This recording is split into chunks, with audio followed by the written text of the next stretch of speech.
Hello, hello. Welcome to the stream, everybody. I am back from a new location. I've officially moved to the other side of Baltimore.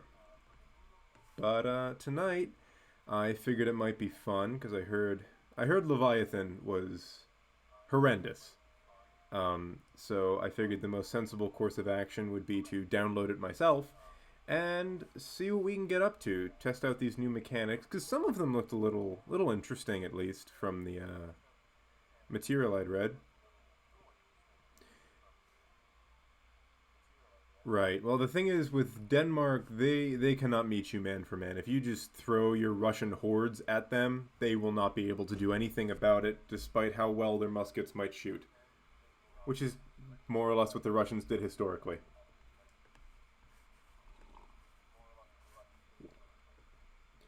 So, typical France start. We are going to want to see some crown land back.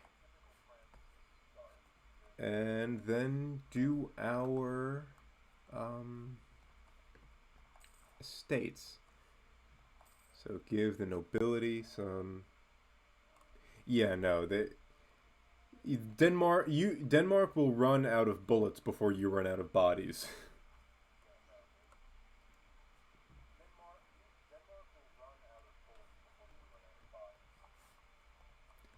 And clergy gets their monopolies.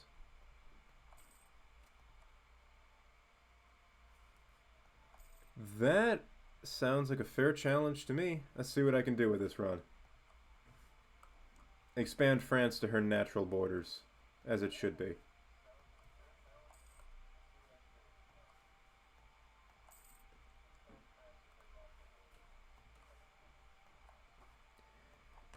Alright. That gives us a nice chunk of change to build up our army a little bit at the start.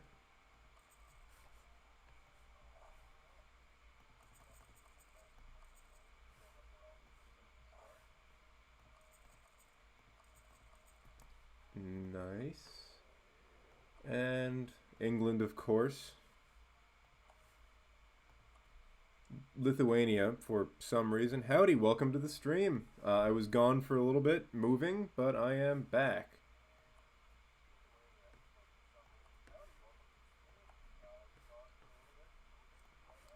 Let's get our diplomatic situation worked out. I always prioritize. It did. This is my new office, and this is the new location of the streams as well.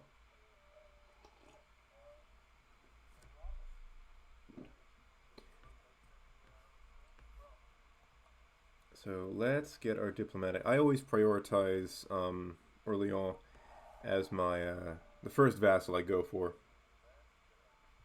Thank you. And also, yeah, Lithuania is a bizarre country in this game.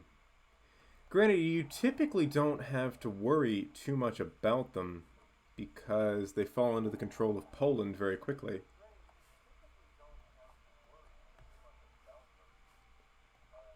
Okay, I think we are set to start.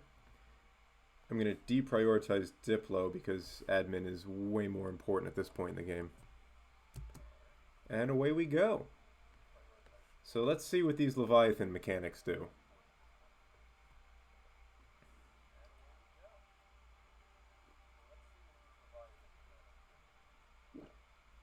She is currently playing Little Big Planet.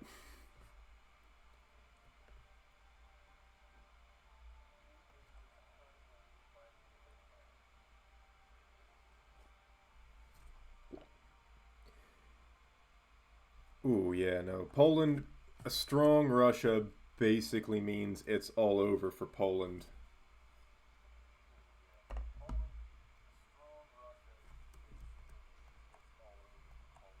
Granted, a strong Germany does, and a strong Austria does, and pretty much a strong any country around them means a rough time for Poland. French feudalism and the 100... This is a new event. Also, yes, it is. That is a very fun, unwinding game.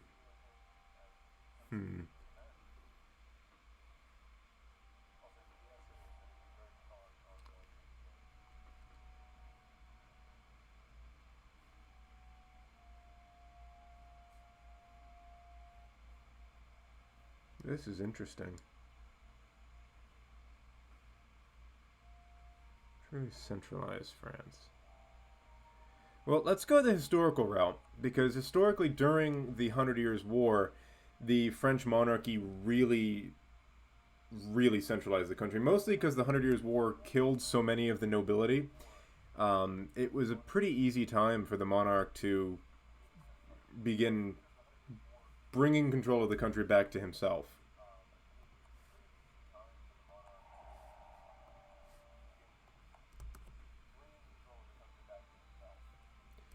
That's just strange. Speaking of, we should get an alliance with Scotland because we're already guaranteeing them.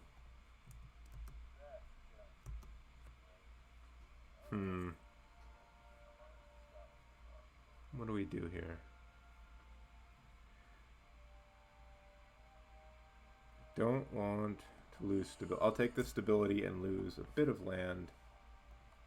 That's fine. I can seize some more in 1449. I've got enough money to see me through it until then.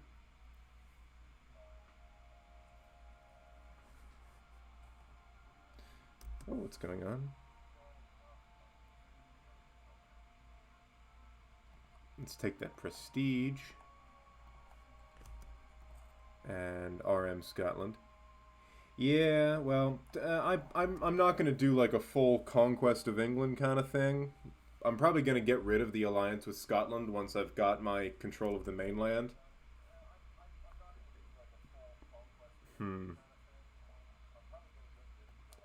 I'll spend that stability, because the nobility scare me more than the clergy do.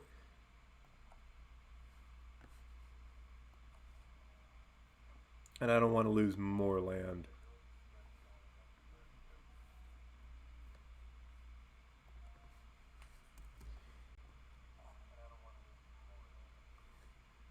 Very nice. Yeah, any kind like a strong player in Russia, Poland's a pushover for you usually. At least by the time you're ready to actually fight them.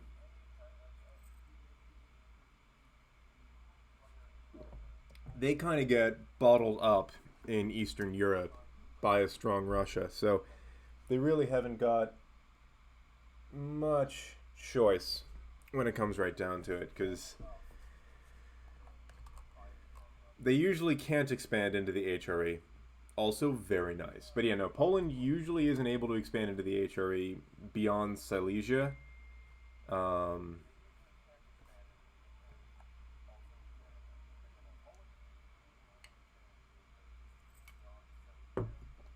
and then a strong Russia has them completely bottled up. And they just get outdeveloped by Austria, the Ottomans, Russia, and Germany.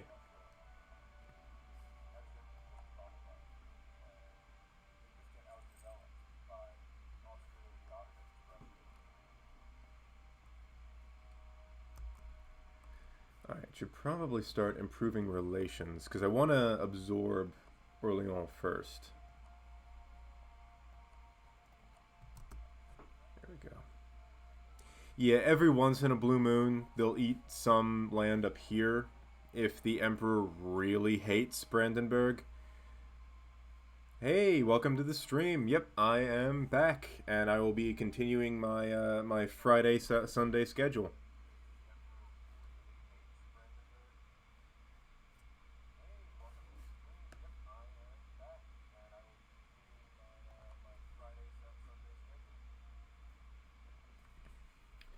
Just right now, I'm playing around with the new Leviathan mechanics as France, because they're a good nation to explore new mechanics with, because it's pretty forgiving. Also, the Mamluks have rivaled me for some reason, not entirely sure why. Also, very nice, and yeah, that was Russia had no real navy to. Oh yeah, so what happened there? Poland did used to control more land to the north, but the pagans living here didn't much like the Poles because the Poles were Catholic, and again, pagans. So the Polish king invited the Teutonic Order, who were a German crusading order, to go slaughter those pagans for them. Well, the Teutonics did that, but then they settled and were sometimes nominally under the control of the King of Poland, but ordinarily not. That's how this region was heavily Germanized come the time of the German Empire. And then Poland took advantage of weakness in the Kievan Rus and other states in Eastern Europe to expand southward, because the Teutonics were a pretty powerful force in medieval Europe. So even a king would have trouble fighting them. Yep, yep. But before the German Kingdom of Prussia, there were a group of Baltic pagans living there called the Old Prussians. And they are kind of a... Oh, that sounds like a disgusting map. But yeah, so the pagans... the Old Prussians were for a long time sort of an ethnic ghost population in the Germans living in that area. So what a ghost population is a more or less extinct ethnic group that lives on in a very trace way in the modern inhabitants of their old land. They did, and they actually managed to seize back the Danzig corridor here, all except for basically these provinces right here, Königsberg, Memel, Ortelsburg, and Osterode, and the Teutons were made into a secular duchy of Prussia, which eventually formed a union with Brandenburg to become the precursor to the more famous kingdom of Prussia of like Frederick the Great. But yeah, so the Poles did eventually form an alliance that was strong enough to break the Teutons. Exactly, yep. That's more or less what happened. So yeah, the Poles reintegrated this territory directly. And then this territory, the more heavily German part, was sort of a semi-autonomous vassal of the Polish crown.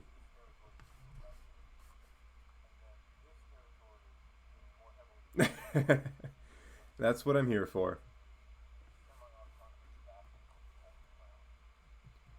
And the other thing you got to appreciate with history in this period is most monarchs had, up until like the real start of the early modern period, most monarchs didn't have that much control over what was happening in what was ostensibly their borders. France being the prime example of this, where until the Hundred Years' War killed off enough of the French nobles to allow the king to seize power, the king didn't have much influence beyond this little patch of land here.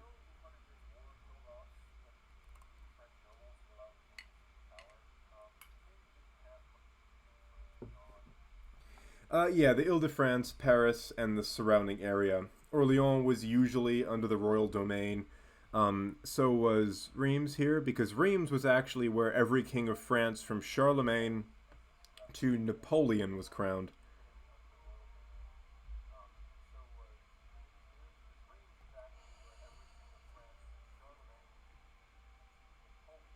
Yeah, basically. The local nobles had to swear fealty to him, but realistically, they were basically more or less independent sub-kings.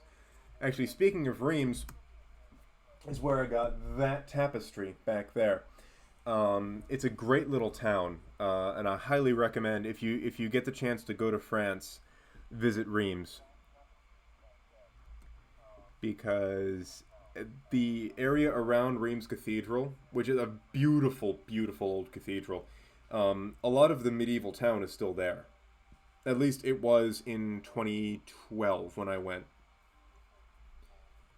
And they have all these nice little shops selling like really nicely made like that's a hand stitched tapestry in the Flemish tradition.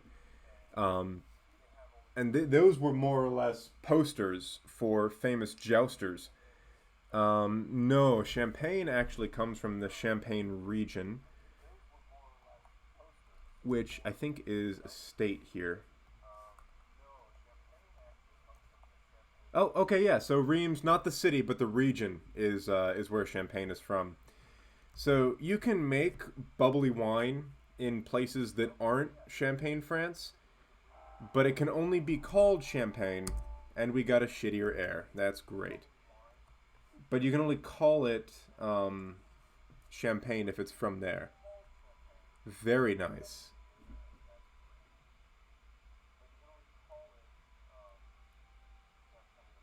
No, France has a lot of like good little artisanal towns, honestly.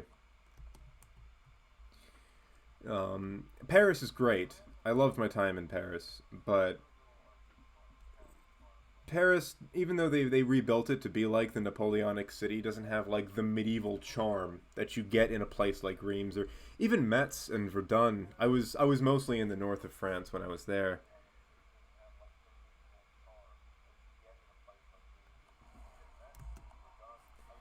and we haven't gotten the surrender of Maine yet.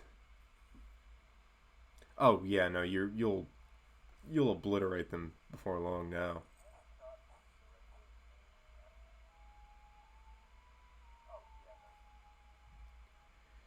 But like the major cities of Europe are all worth visiting. Um, at least so insofar as I've experienced them. Each one has their own little charm. The heart of France. Well, Paris is synonymous with France, but I can tell you from my experiences in the country, Paris is very different from the rest of the country. So it's much faster. It's like a truly modern city, but most of like the sort of smaller towns and cities in the countryside, it's a much slower. It's like a slower way of life.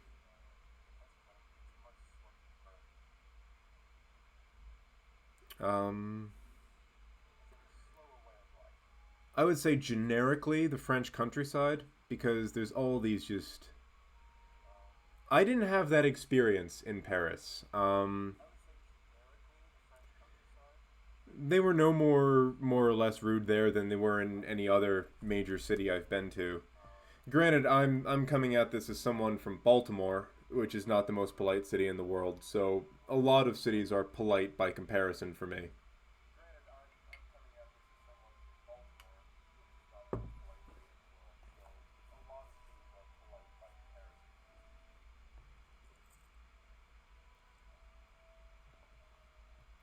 I can see that. I've never been north of like London, Bath, like this part of like the very southern end of the country. So,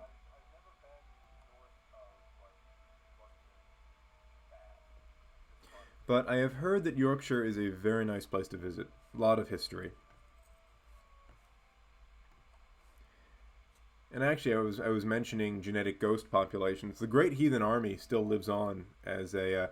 Well, that's the other thing is modern France is very different from medieval France. So in modern France, the sort of Parisian northern dialect of French is the dominant language. That is spoken from Lyon to Paris to Provence. But historically speaking, southern France was different linguistically and from a slight standpoint, slightly ethnically different from the north as well. With this whole culture group was referred to as Occitan or Occitania, and it's actually where my French ancestry came from. I'm not. My family didn't come from northern France. They came from right around here, just north of the Spanish border. Um, but historically, that was a big linguistic divide between northern and southern France, and the Dukes of Aquitaine and Toulouse were among the more independent and locally powerful of the smaller French nobles. Um, but as France centralized around Paris and around particularly the Republic, a lot of those local languages were weakened as a sort of nationalized education system was introduced. Also, yes, they were. The Dukes of Aquitaine and Toulouse and Provence were very powerful in southern Europe. And in many respects, those dukes were more powerful than the King of France.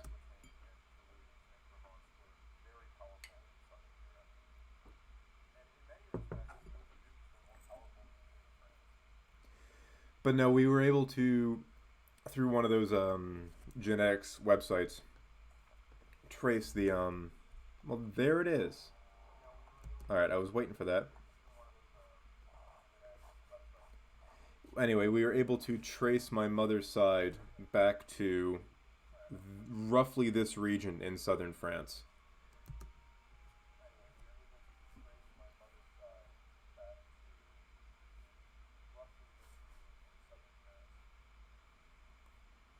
My dad's side is a bit easier to trace back because they came to the U.S. much later when they had a slightly better, basically, yeah, when they had slightly better record keeping. So I know that my dad's side came from Prussia, um, though the family name is sort of late Dutch in origin. Um, so at some point, a bunch of people from Western Germany found their way over to Prussia because we know they came here from Prussia, which is pretty cool to know. But I know that my mother's howdy. Welcome to the stream. I am back, and I will be right back to my Friday and Sunday 8 o'clock schedule. But what was I saying? Right. So my mother's side goes back to some of the earlier colonists in French Canada.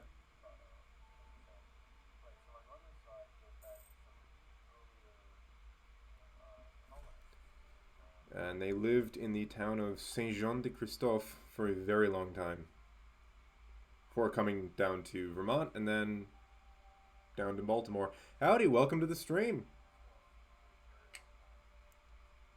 I'm just tooling around as France with the Leviathan mechanics. I finally got around to downloading it. You didn't miss anything. I haven't been on the past couple of weeks because I was moving. And well, this is it. This is my new office. This is going to be the home of all future Renegade Historian streams.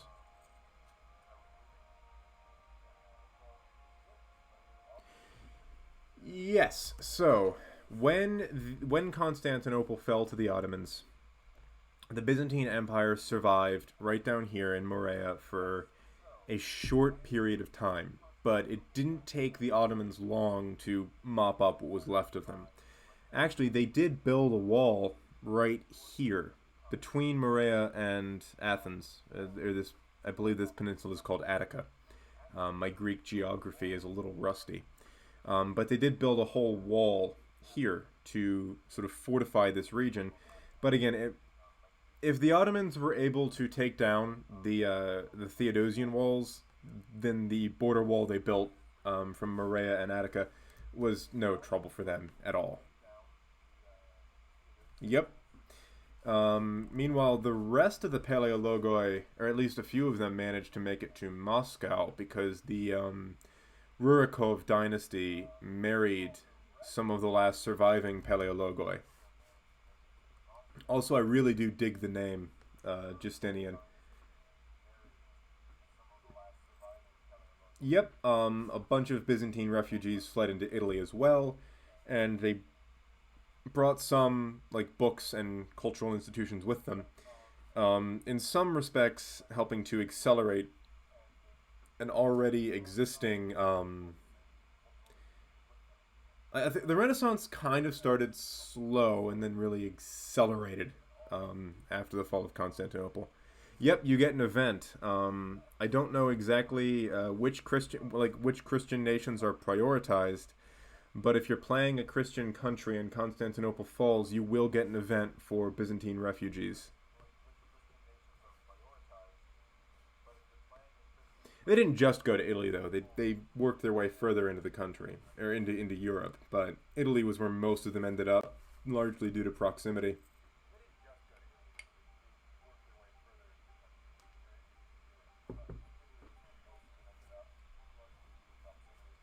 Oh, they do? Okay. I've never played them. Cool.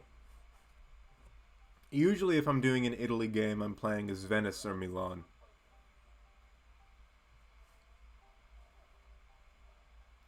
Florence is a bit too hard because it's you start the Pope almost always hates you. So if the Pope hates you, then the Pope can get some pretty nasty allies right off the bat. So okay, I don't actually think I've ever done a Savoy game.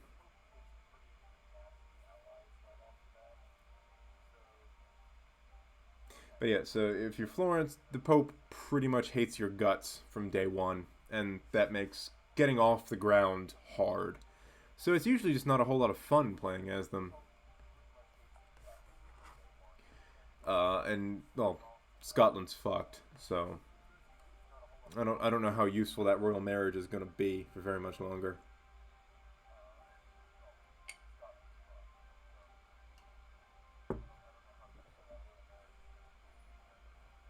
I might have to try them. They are see the thing about EU4 is picking which country to play is always a struggle. It's even worse when you have a few that you're just yeah. Unfortunately, you can't just stick assassins on them. But there's like a few countries that you always just kind of find yourself playing because it's like, oh well, I'll just do another uh, this game or that game, and you kind of get stuck in a rut because you like playing certain countries.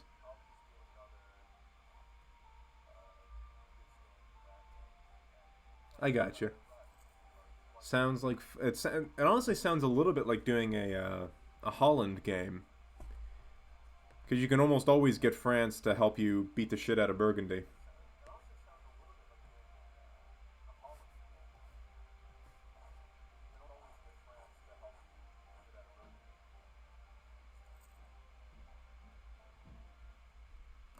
Right, they're mostly useful in kind of wearing the British army out because they will probably come to Normandy at some point. I don't think any kind of invasion from England will amount to much because France starts off with an absurd number of troops relative to the British, and they're in two really good generals. So early game and after, there used to be some real cheesy strats you could do to win the Hundred Years' War as England, and with France with its vassal swarm back, those are almost impossible to do now.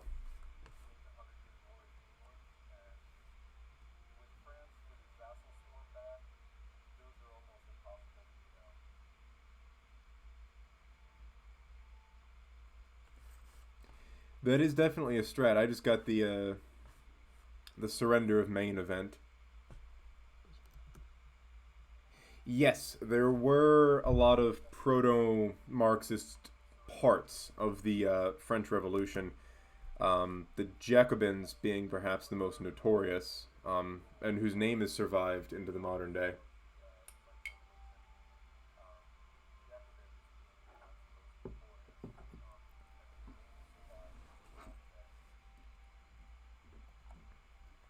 Well, my heir is shaping up to be a real piece of work. But I haven't read that book. It sounds interesting, so I might have to read up on that.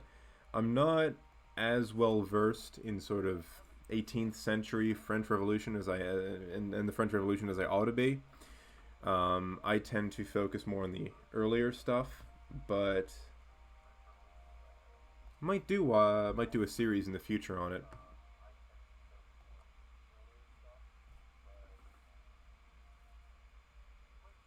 That's true. Still though, it is useful to to wait it out, see if it'll happen. That sounds about right for proto Marxists. I know the Jacobins were some of the most violent shitheads during the French Revolution.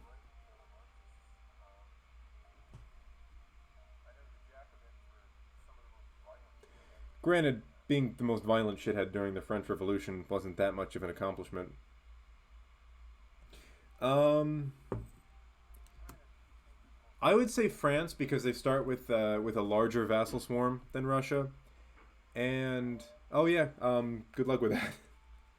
But they start with a larger vassal swarm than Muscovy, and they don't have many like real big powerful neighbors. Like Muscovy, Poland can be a problem, a serious problem in the early game.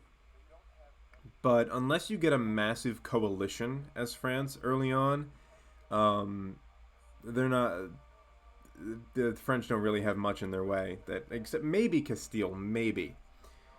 But I would say France, because you also need to be. You need to kind of know how the mechanics of the game work to use Muscovy to its fullest potential.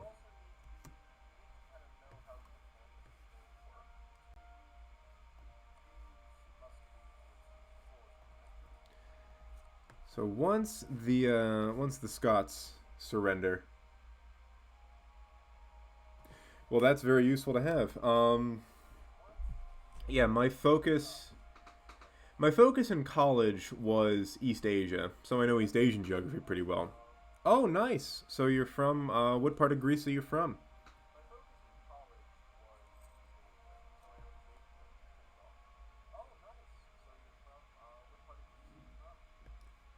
Always wanted to visit the country.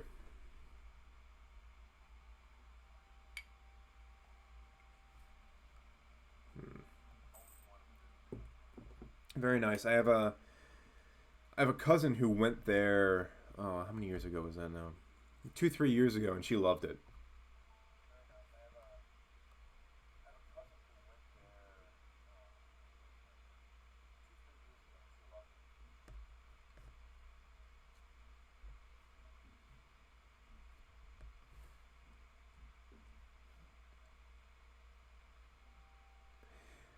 I'm interested to see if they will. Um, I really think the main problem is no. I don't think nobody knows what the hell's going to happen there. I don't think.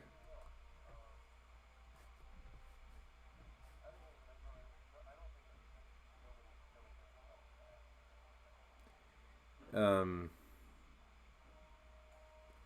they certainly have their issues, but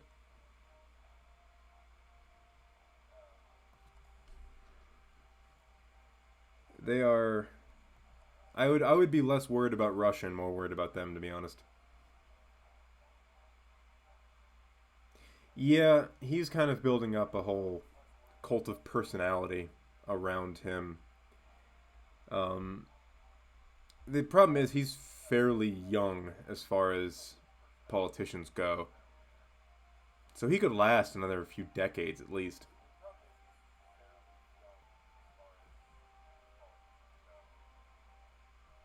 All right, that's Scotland done. Yeah, Scotland's fucked. Um, well, demographically, they have an enormous problem. Yeah, that's what I'm saying. Is I don't Russia. Putin wishes he has as much power as people think he does. In reality, he has enough trouble maintaining control of his own country.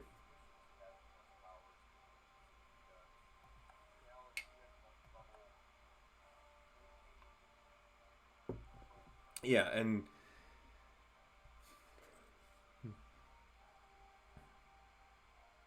true. And China's main problem is a demographic one.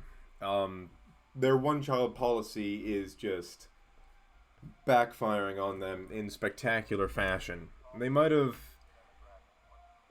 rescinded it and are now saying you can have a third child. The problem is nobody seems to want to have kids.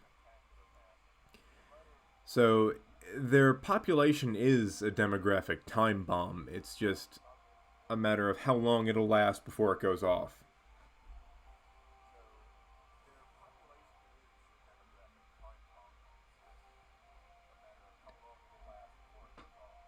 And actually, they're not alone in that. Yeah, exactly. It's been they you've only been allowed to have one child for so long. It's just kind of ingrained into the culture, and also, I mean, I trust that most of you guys have seen what's well, true, but I'm gonna trust that most of you guys have seen what China is like these days. Um, I wouldn't want to bring a kid into that country. I mean, it's basically Orwell's 1984. They're about as close to that as any country has ever come. I mean, the CCP has set up an almost perfect surveillance state. And the social credit system is fucking beyond creepy. And the thing that scares me about it is there are a lot of governments around the world that have a serious hard on for something like that.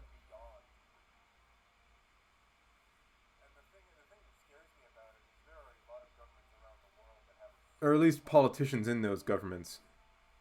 And yeah, I wouldn't it's sort of like the birth rates collapsed in the Soviet Union. I wouldn't want to bring a kid into that. What? So they can get shot in the back of the head by a inner party official? No. No, that'd be horrific. And yeah, China people think income inequality in a place like the US is bad. It's way worse in China. Like dramatically worse. You've got a handful of billionaires and inner party officials, and then everyone else is living in fucking dystopic mega buildings. Yeah, unless you're an inner party member or like a billionaire or something, you're pretty fucked.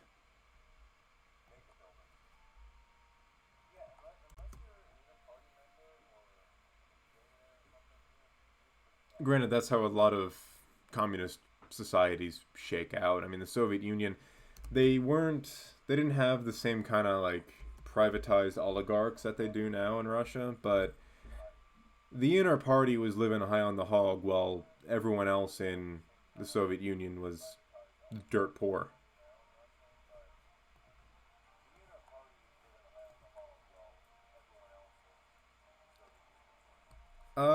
He might be. I think he starts as the heir, actually. Let me check. Yeah, that's him. I think yeah, so he does start as the lord.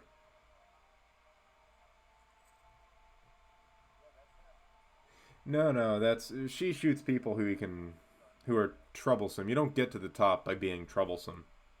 You get to the top by towing the party line and being a toady for people like she.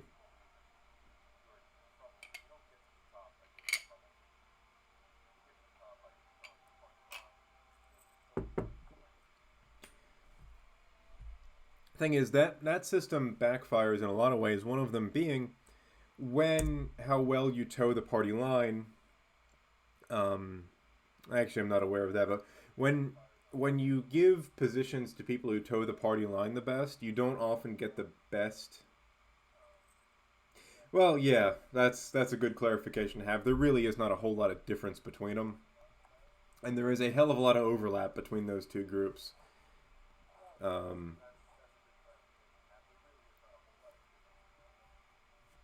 it's honestly this bizarre, incestuous system between like its business elite and its political elite. Not necessarily. Most of those billionaires are. Oh, you don't usually get to be a billionaire in China unless you've got some serious friends in the government.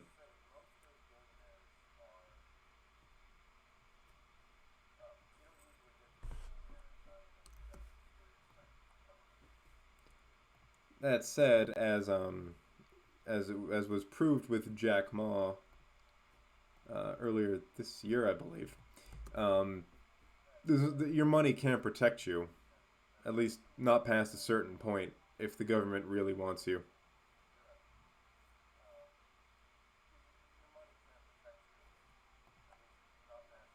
If a guy as rich as Jack Ma can be disappeared, then any billionaire who doesn't toe the party line in China can be disappeared.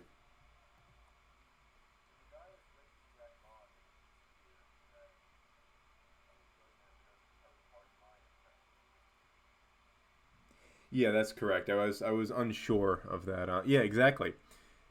Just look at Jack Ma as the prime example. He just kind of, well, what have you heard from him recently?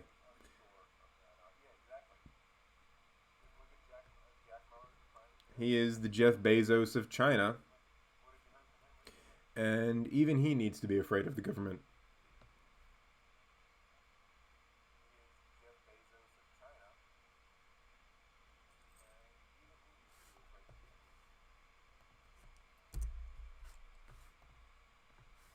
Honestly, she is the most Mao-like person they've had since since Mao, really. Because after Mao, you get Deng Xiaoping, who undoes most of what he did. Like Deng Xiaoping is dramatically better than Mao Zedong in pretty much every imaginable way. Still a brutal psycho, but not as brutal a psycho. And he actually knew that, hey, maybe we shouldn't just maybe planting more seeds doesn't necessarily equate to more crops. And yeah, that's the thing. Well, the thing about a state like that is they can do a hell of a lot of damage on their way out. So a lot of times totalitarian states will be like, if we can't have it, nobody can. And that's the idea behind it. I mean, just look at what the Nazis did to Germany itself as the country kind of collapsed under Allied invasion.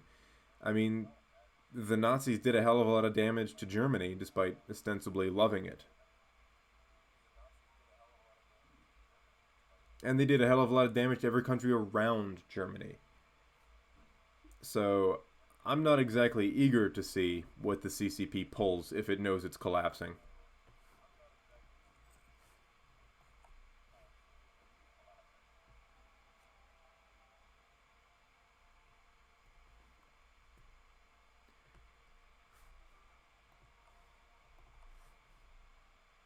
Um, hmm.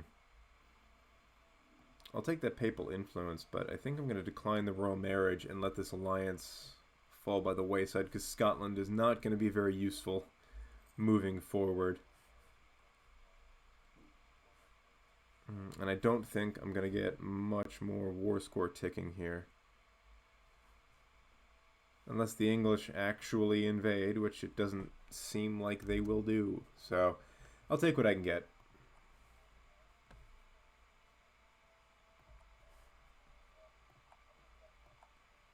There we go. And at least the next war, I've only got to focus on the north. Yeah, the AI makes disgusting borders. It's just what they do.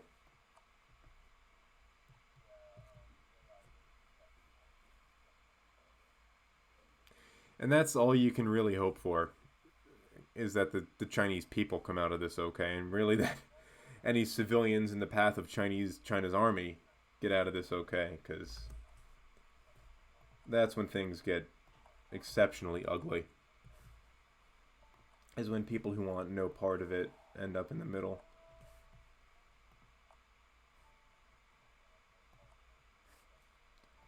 Going to state, Gascony, and Normandy. What's this? Concentrate development. Okay, that's interesting. That's a good point. So I think I will do that when this treaty's up. So until then, I'll keep the alliance with Scotland.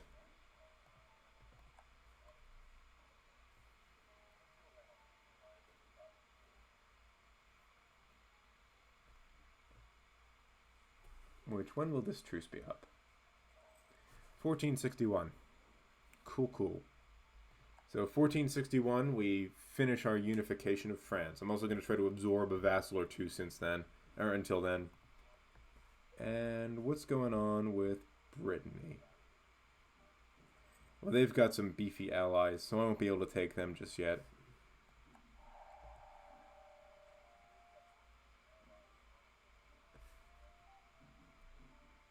Military access from Provence. Sure.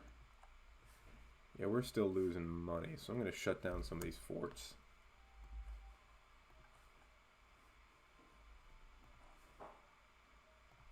Mothball. There we go.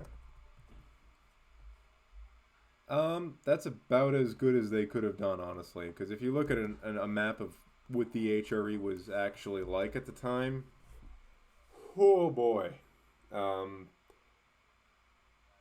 Clusterfuck doesn't even begin to describe what the HRE was like in the 15th century. I mean, yeah, it's because playing Austria would be borderline impossible if you actually went with what the historical borders of Austria were in the 15th century. So,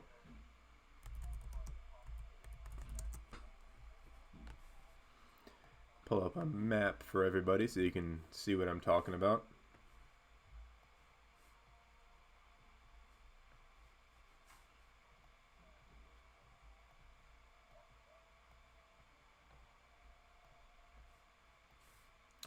So, yeah. HRE 15th century is beyond a clusterfuck.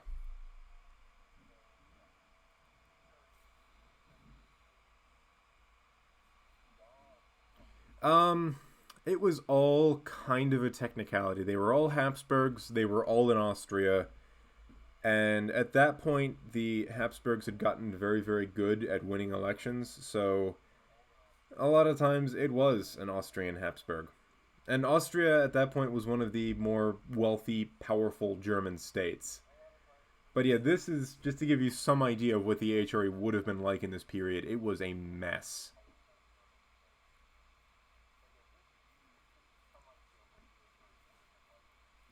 And Austria was split into three separate Habsburg states. There was Styria, Carinthia, and Austria proper.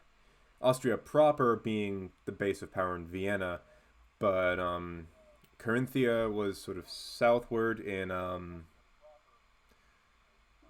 lot of modern day Slovenia, and then you have Styria, which was just south of Austria proper in Vienna, and then you had Kärnten or Tyrol, which is here, which was very powerful because it had access to a major silver mine. Also, yes, I have seen that mod. I am concerned my computer would melt if I tried to run it. But it does look like a hell of a lot of fun.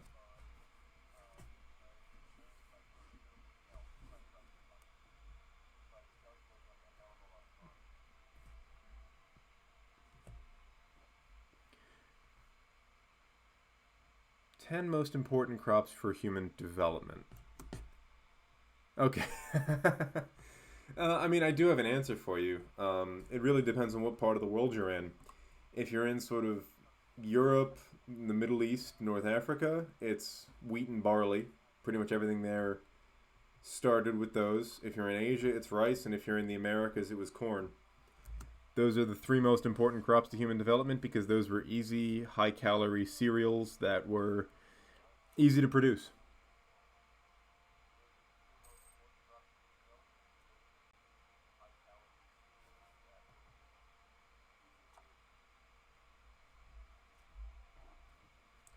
Agriculture is one of those interesting technologies because it was developed ex nihilo.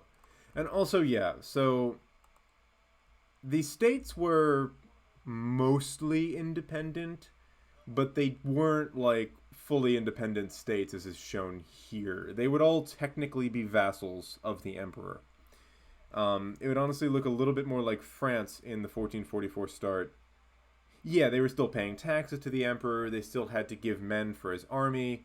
They weren't 100% independent like they are more or less portrayed here. Sort of like loosely vassals that still had to acknowledge the emperor as their overlord, pay him taxes and everything. But that would make Austria hilariously OP. So I think I like what they did for the sake of balance. Um, but the HRE's political structure is why is why it takes Germany so long to unify. And yeah, that's correct. That is true. I think the problem is CK3 being entirely based in the medieval era, um, can focus more on feudal mechanics. But because the EU4 goes into basically modern history, into the 19th century, you need to have a system that can illustrate some aspects of feudalism, but that needs to also illustrate the centralized states that emerged.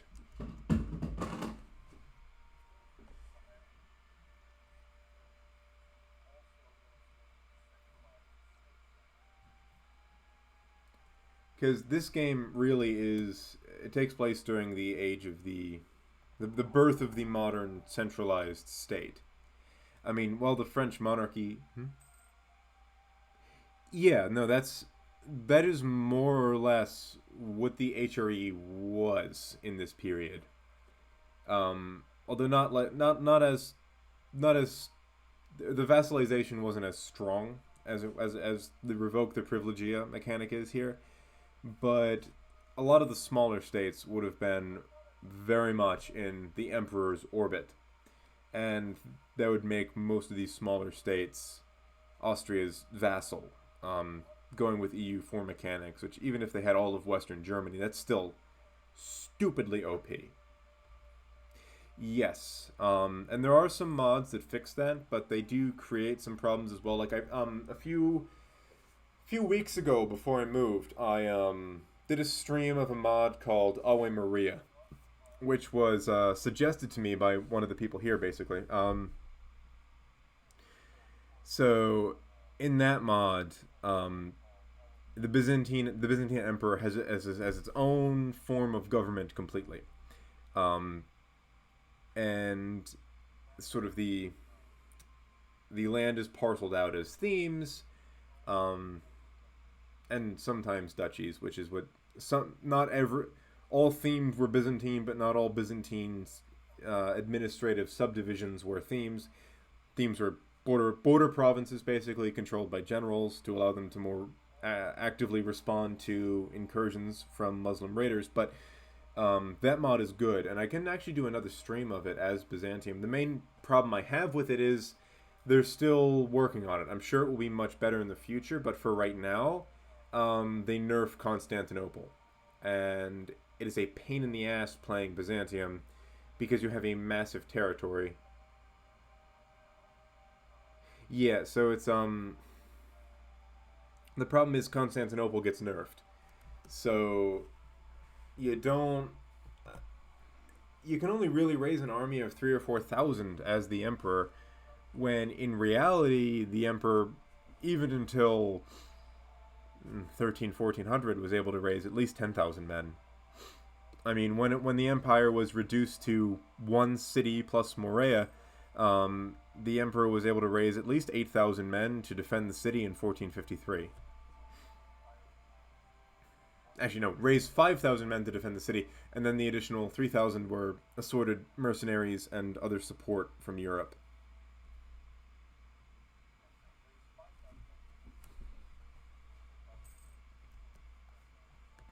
Which, if they had just, maybe helped them a little bit before that point, maybe Constantinople would not have been conquered by the Turks. But at that point, it was way too little, way too late. And there's only so much you can do when you're effectively one city surrounded by a massive empire.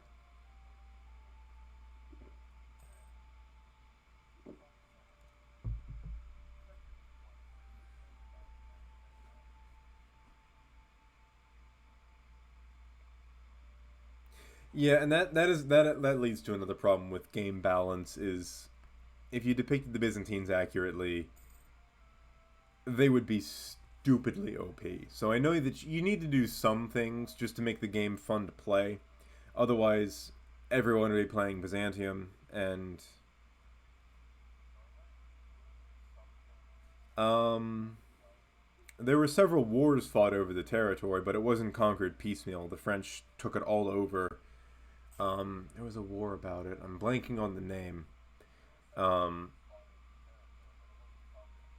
but yeah, it was fought over, and then integrated into France. Though the Bretons historically were always sort of in the French orbit, but they're an interesting group of people from an ethno-linguistic standpoint because they're Celts, but they're not Celts in the sense that they're remnants of the ancient Gauls. So, way, way, way, way, way back in Celtic history, Celts crossed into the British Isles and populated them. Because the Celts originate basically in what is now Bohemia and Austria, the Hallstatt culture. Um, Eventually finding their way into Gaul, which became sort of the Celtic homeland, and then north. And actually, there was a big difference between the insular Celtic languages and the continental Celtic languages. But after Gaul was conquered by the Franks, who were a Germanic tribe, not Celtic in the slightest, the Saxons were well on their way to conquering what is now England. So a bunch of Celts from from Cornwall, this region right here, and Wales, came south to Brittany and sort of recolonized it with Celts. So to this day, Breton is still spoken, but to my knowledge, it is a slowly dying language, not as well supported by the government as, say, Welsh is by the UK government. Or Ireland's a good example of a country that's actively trying to resurrect a dying language.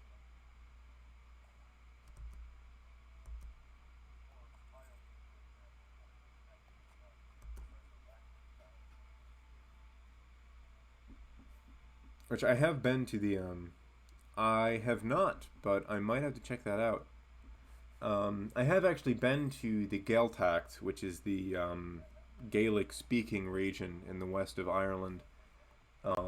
Beautiful, beautiful, beautiful place. Connemara and the sort of western reaches of Ireland. It is one of the most breathtakingly beautiful spots in the world. Um, Kind of desolate. There aren't many people living out here, but just sort of mountains and fields for as far as the eye can see. Some like rocky, craggy rivers running through it. Oh, it's beautiful. Right. So, at some point in Celtic history, roughly the 400s BC, they expanded out of their homeland in Gaul and went as far east as Anatolia and well into Iberia, where they melded in with the native inhabitants to form the Celtiberian cultures that the Romans would have encountered much later. But when they receded, they left pockets of Celts in places. So if you were raised with any kind of a Christian religion or any kind of a variant of the Christian Bible, you probably heard of the Galatians at some point. And the Galatians were a group of Celts left over in central Anatolia from that initial expansion. But you also had pockets of them in Bohemia, I believe there were some in sort of Thracia and modern-day Bulgaria and the like. And then, of course, the Celtiberians, who, it's interesting because you can see evidence of both Celtic religion and the native Iberian religion kind of melding in places. But,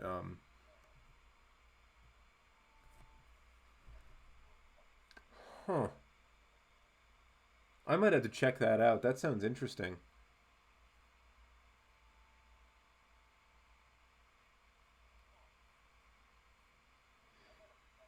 I do like me some alternate history. Hoi 4 is like an okay game, but the Kaiserreich mod makes it a great game. Because that is some great alt history right there.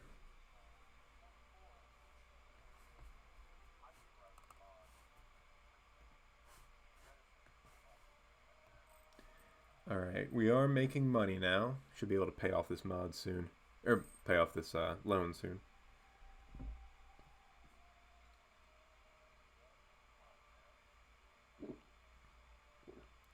I think next time I'll have to turn off some of these mods. My computer is chugging.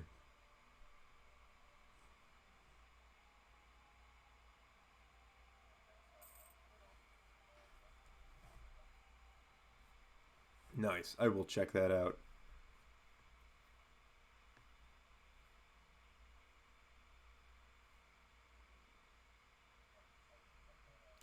Yes, it is Kazan, I believe. Or no, Alatir. Yes. This province right here. Or this rough region. It's a pretty common Muscovy strat to release them as a Muslim vassal and use them to eat the steppe hordes. But the AI usually doesn't convert religion, at least not all that quickly.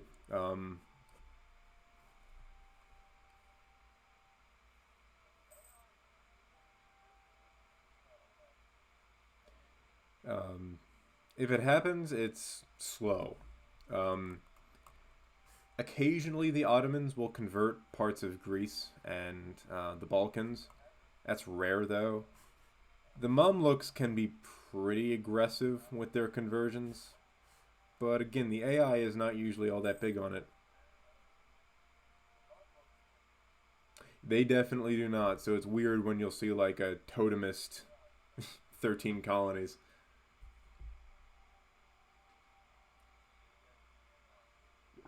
I mean, you can do that. I have seen it done before. You know, there was a pope who actually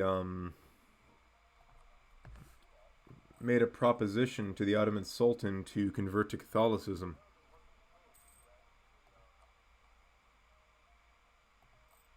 Actually, I mentioned it earlier, southern France. Um, the AI is just as bad in EU4, honestly. Um, they'll go right for your capital and not really engage in any strategy, so you can move armies around them pretty easily.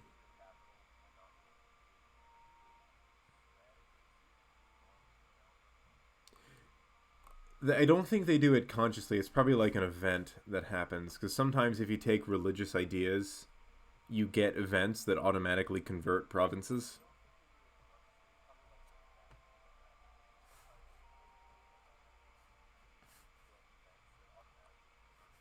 So every once in a while, I'll see the Ottomans convert a handful of provinces in the Balkans. Not getting involved in whatever that war is.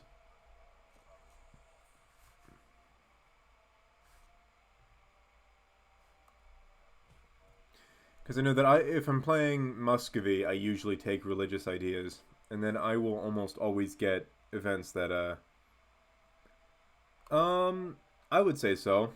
Um, it works differently, but it is just as important. I mean, yeah, it's weird. Um, I would say it's just as important as in CK3. It just works very differently. Especially once Protestantism starts, then you basically fight the League Wars all over religion. That's the whole point of them. And the League Wars in this are based on the 30 Years' War, which killed an absurd number of people in Germany in the 16th, 17th, in the 16th century. Um, yeah, and you also get penalized for ruling over land that's wrong culture, wrong religion, stuff like that. Um, so it's like orthodoxy is mechanically the most powerful religion easily, but you can get some cool stuff going on with the papacy here. And then Protestantism, you have a lot of control over how that develops in your country.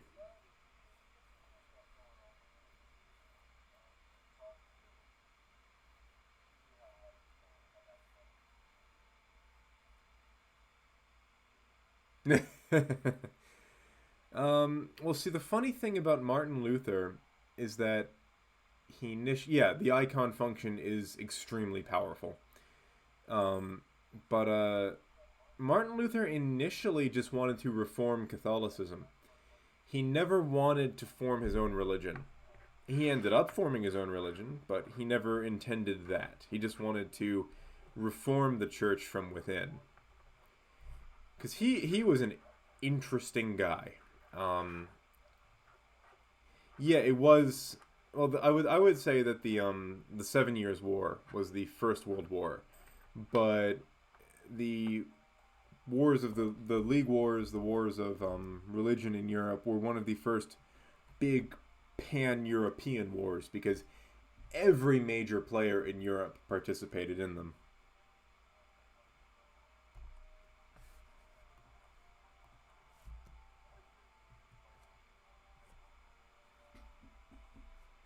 The weird one was when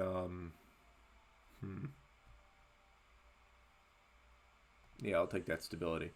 The weird one was France actually sided with the Protestants because they hated the Habsburgs more than they hated the Protestants.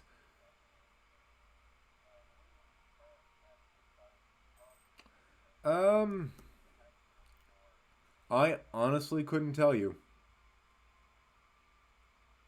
I don't think the English people would have accepted that.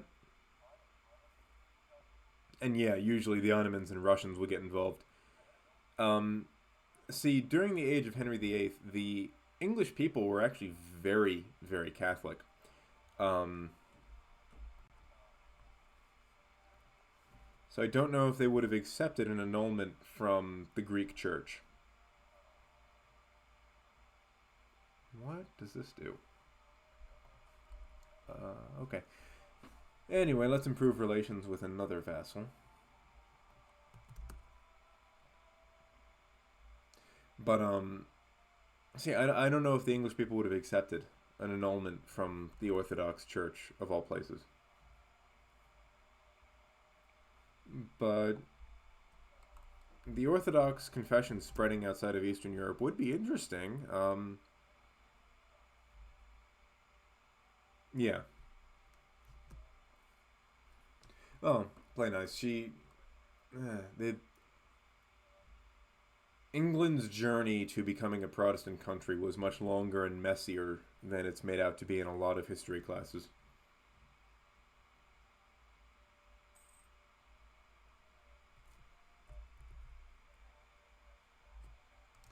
Um, it's a chance to fuck over the Habsburgs if you don't like them, because they usually are in control of the HRE. Um, so yeah, you can mess around, you can fuck around in Germany. For France, it's an opportunity to weaken the emperor and take some imperial territory. Um,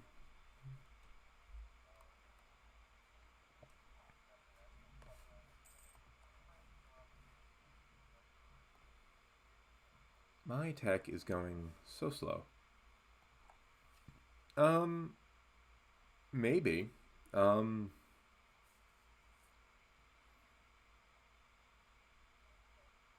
yeah, it's also good to role play if you're a Catholic or a Protestant who, especially if you take religious ideas, you would have gotten involved.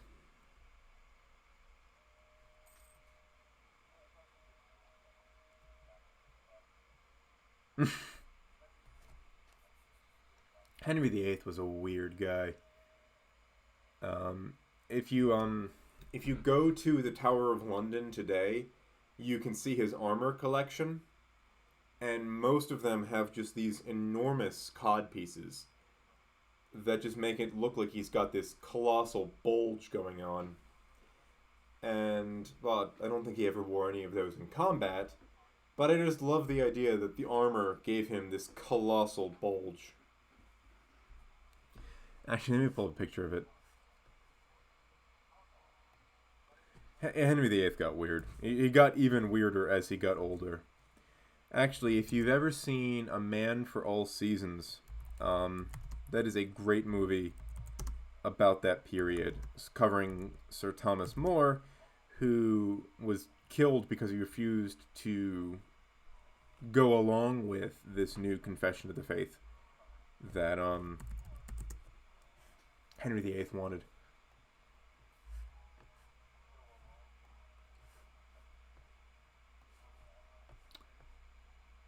So, Henry VIII's armor had a boner. You can go see this if you're in if you go to the Tower of London. Yeah, it shows up every now and again, but Henry VIII had multiple suits with huge bulges. It's hilarious. Like, this was the actual armor he wore in the field, but for show, you need some armor plating for your dick. Actually, if you look at historical suits of armor from this period, this area usually doesn't have much armor on it because it needs to be mobile. Like, you can see that area is mostly covered by cloth because you need to be able to move. So, and actually you can see his weight gain in the armor he wore throughout his life. Strange man.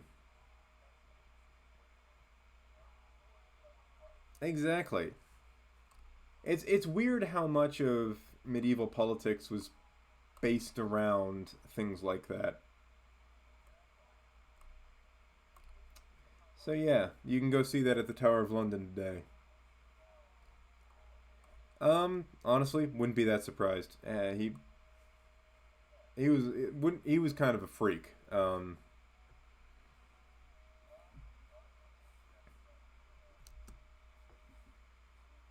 Well, you'll notice in most of his paintings, he's got his legs spread wide, showing off his virility and masculinity. Because I think he was insecure about the fact that he was unable to produce a son. Because, and part of the reason that he kept killing his wives is that in that day and age, it was believed that it was the woman who controlled the sex of the child, even though the child's sex is determined by the father's sperm cells. So at that point, he thought that their wombs were just wrong for continuously producing girls. And yeah, basically. And yeah, I know it's one thing that I like to touch upon in my podcast is the people of the past. They're both foreign and familiar. They're foreign in the sense that they have like a lot of weird ideas about, or ideas that seem weird to us today about masculinity and femininity and things like that. But they're more similar to us than they are different.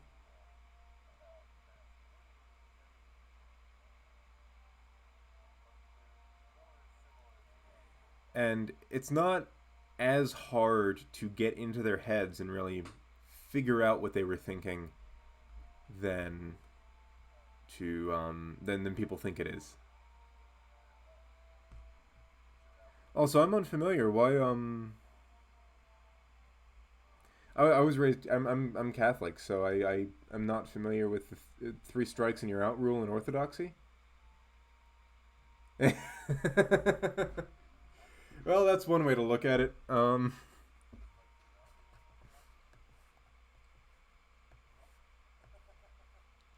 That's true. Yeah, no, it's RN Jesus is big in CK3, but so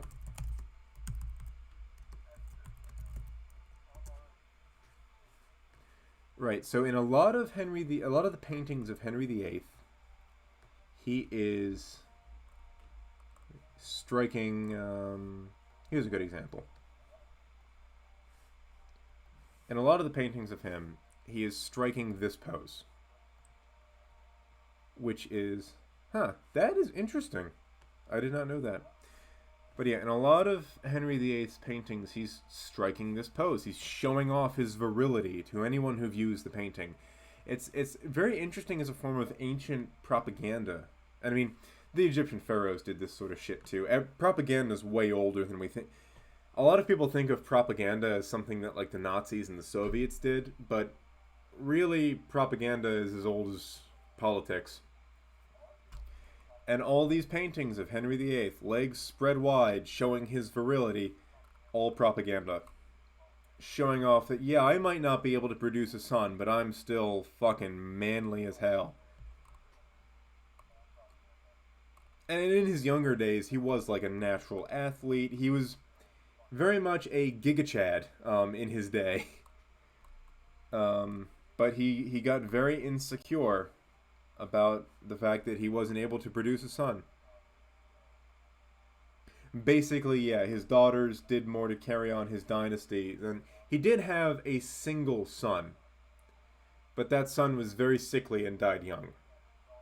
Also, that's interesting because I mean, in Catholicism, divorce is a hard no. You don't get the three strikes rule. It's a hard no. But I didn't know about that three strikes and you're out rule in Orthodoxy. That's fascinating. So, propaganda is as old as politics, and Henry VIII's paintings are a very funny, at least to us today, example of it. Like, you can see, he puts the bulge in his fucking paintings. Like, look at this shit.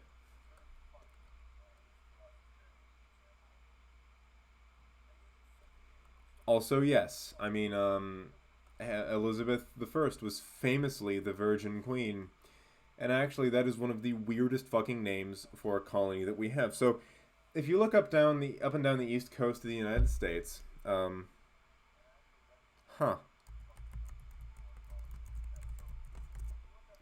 Yeah, if you get divorced in the Catholic Church, you're technically not supposed to receive communion ever again. At least if you remarry, like especially if you remarry. But the Virginia colony was named for the fact that the Queen didn't have sex with anybody. Um, so it's like the Carolinas were named after English kings. So was Georgia, this sort of feminization of their names. Pennsylvania was named after the Penn family, or Penn's Woods, which is where they came from, the Penns. Maryland was named for Queen Mary. Delaware was named for the Baron de la Warr and for a native tribe that was in the area. And then a lot of New England was named for, yes, I believe so. But a lot of New England colonies were named for native tribes that were in the area. Well, the funny thing is, the modern today Virginia's slogan is "Virginia is for lovers," which is hilarious to me. But no, they named howdy, howdy, welcome to the stream, welcome back. Um, and I'm back. I was moving, but coming right back with my Fridays and Sundays schedule. Um, but Maryland named for Queen Mary. Yeah, I was gone for 2 weeks. I was moving into a new apartment, but I'm back now, and the podcast itself was on hiatus too because I didn't have much time to work on it. But I'm back working on the. Thank you.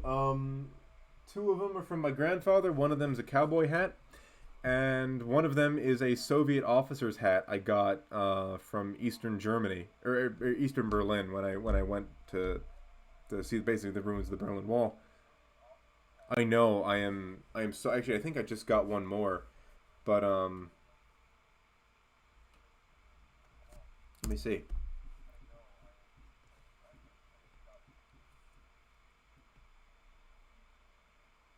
So I think I'm at 49 right now. Yep, I am one follower away from affiliate. Yeah, no, I have well, my own space right now to hang stuff up. So I've also the tapestry back there is I love it. I got it from Reims when I went in 2012. It's like it's a genuine tapestry made in the Flemish style. Biggest Giga Chad King of England. Well, that has to go to Alfred the Great because he's the only English king to actually be called the Great. And you don't get England without Alfred.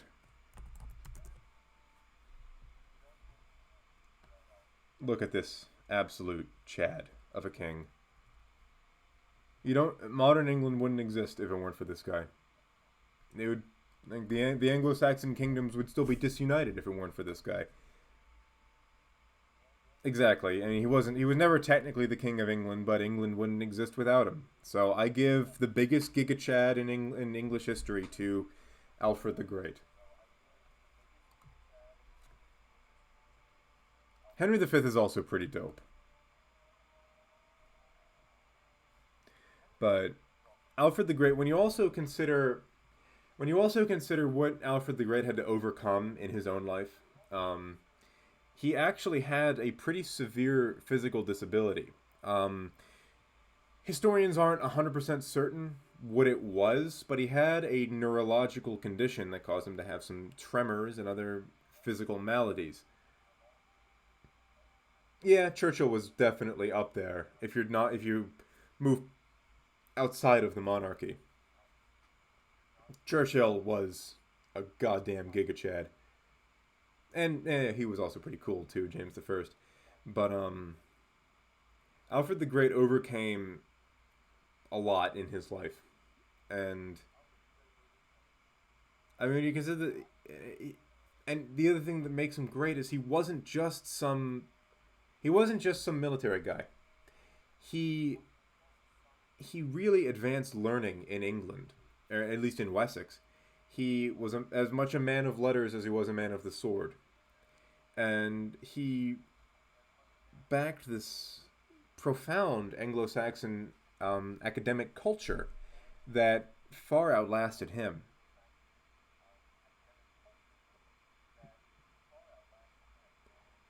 I mean, his influence in English history cannot be understated. And the sad thing is, he's largely forgotten, at least compared to William the Conqueror. More people know William the Conqueror than know Alfred the Great. Because, I mean, I go into this in the first series that I did. Um, Most, at least in the United States, medieval history classes go 1066 to like 1453. Um,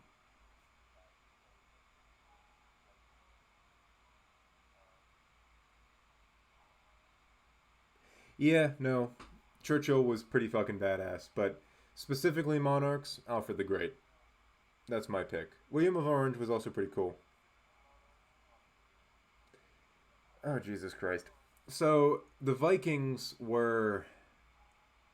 They did do some interesting things, but largely the Vikings were violent barbarians. I mean, most of what they did was pillaging the places in Europe where learning was going on. So there's this common misconception that people in the medieval era were just a bunch of shit smeared barbarians, but that's far from the case.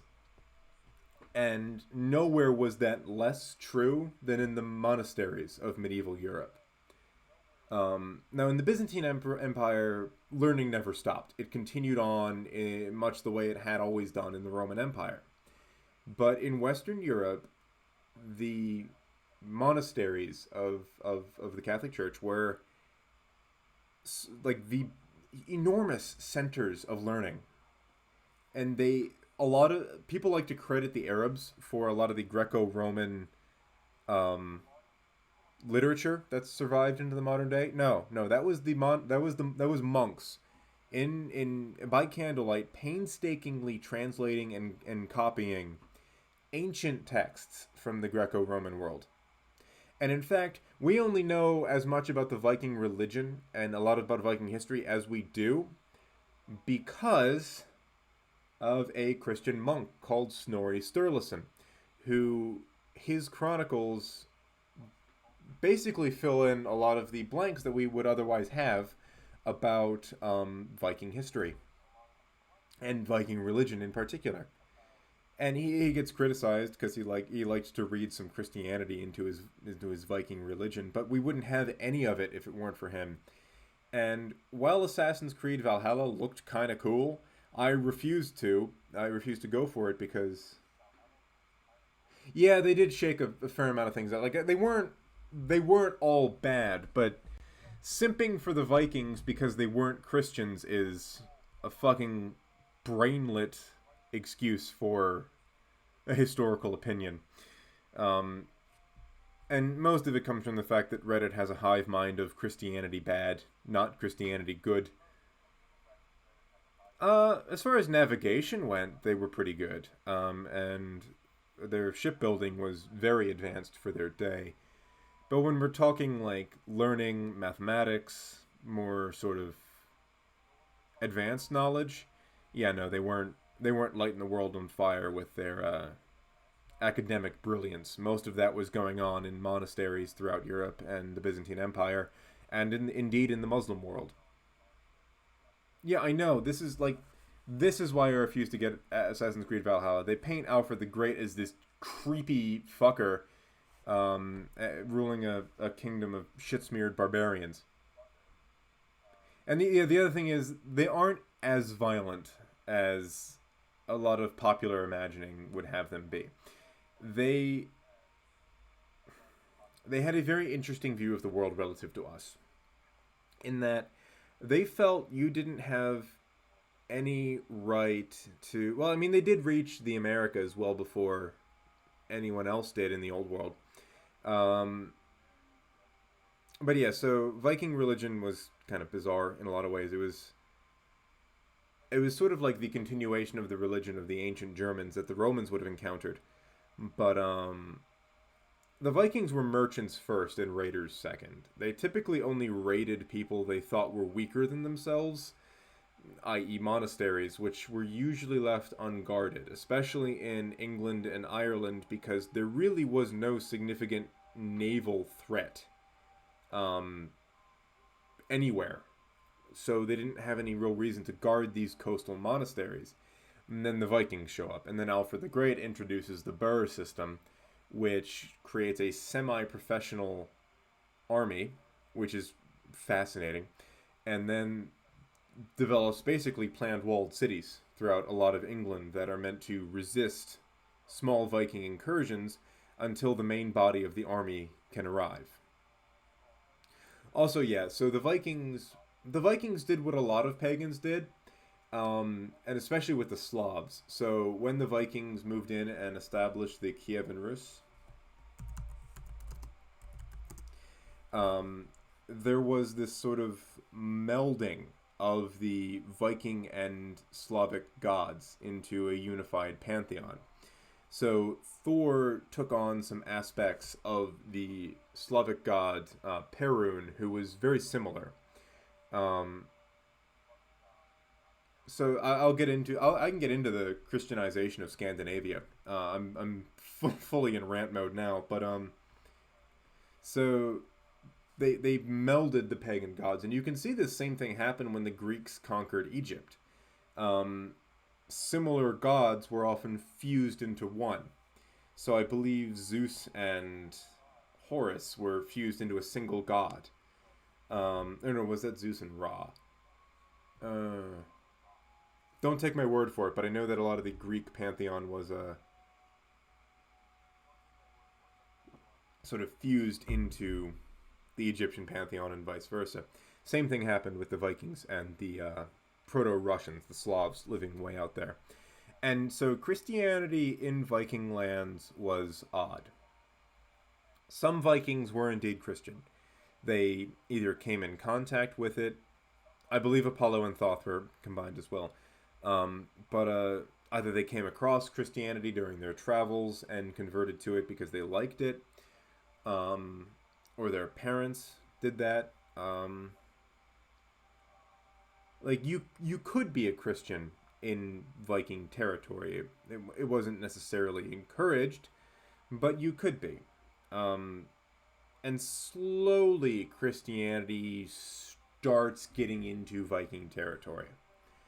The big change comes with Harald Hardrada, who married a Christian princess of the Kievan Rus. I'm blanking on her name, but it was very Russian sounding, if I remember correctly.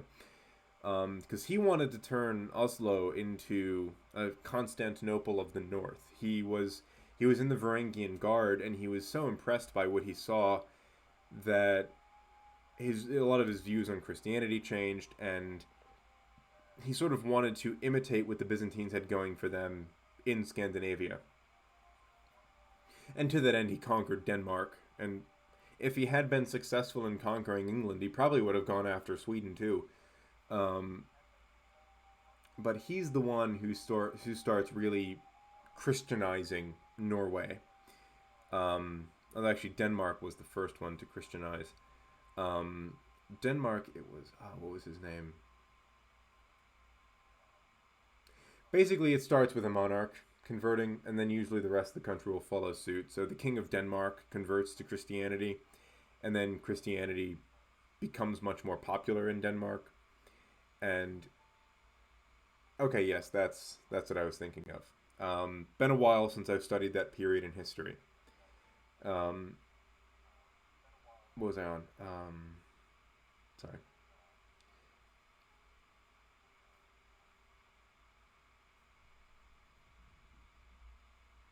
Right. So part of it was also trade. Um,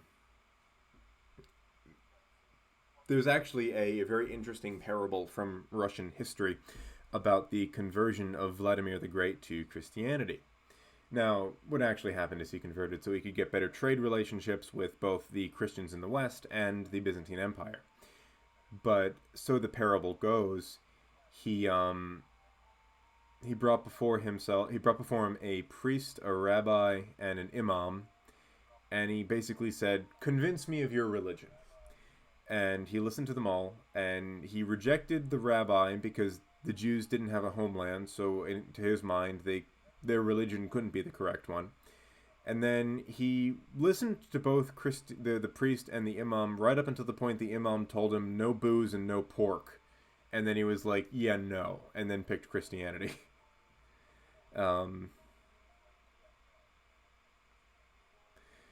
but realistically, it did open up a lot of trade opportunities for the Vikings as well. Um, but so there were some pagan holdouts right up until the 12th, 13th century, and even then, a lot of the native pagan religion did find its way into um, Scandinavian Christianity. So like a belief in elves and like Odin's wild hunt persisted until like the 20th century, and there are probably still a few people hanging around who believe in them today. Um, but no, realistically, Vladimir converted for for an alliance with the Byzantines to marry the princess of the Byzantine Empire and to advance his diplomatic and trade relationship with them. Yeah, I'm actually going to get into that in the next episode of the podcast. Constantine is one of the most important figures in history because there's this belief among a lot of people that Constantine's conversion was this cynical power play because of how strong Christianity had gotten in the Roman Empire, when in reality, Christianity was still very much a minority religion when Constantine converted. But, also, I'm probably going to get back to the game. But, it really was not.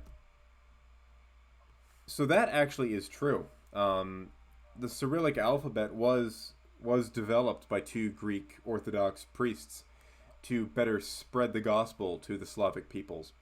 That's why Cyrillic works so well for Slavic languages. It was custom tailored to the language family, and that's why Polish looks a little weird spelled out in the Latin alphabet, because the Latin alphabet was adapted to the Polish and Czech languages, whereas Cyrillic was custom tailored to fit Slavic language.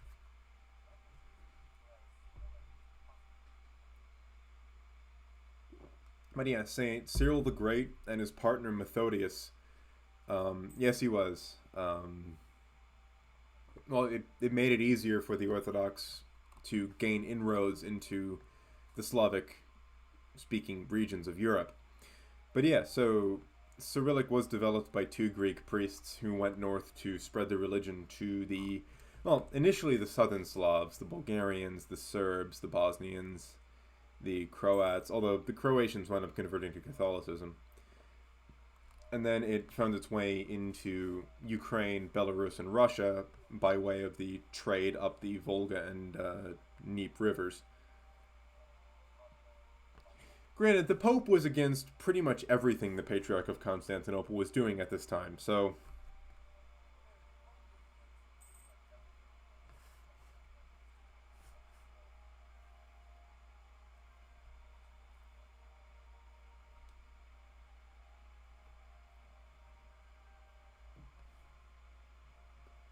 Alright, we are making money. Yep, So actually, there's an interesting thing, and I have studied Russian a little bit, but prior to the introduction of Christianity, all the Slavs spoke roughly the same language. Yes, there is a Vaticanist movement that has their own pope. I'm not particularly well versed in exactly what they believe, but I do know that there is a the who is the pope is a matter of debate.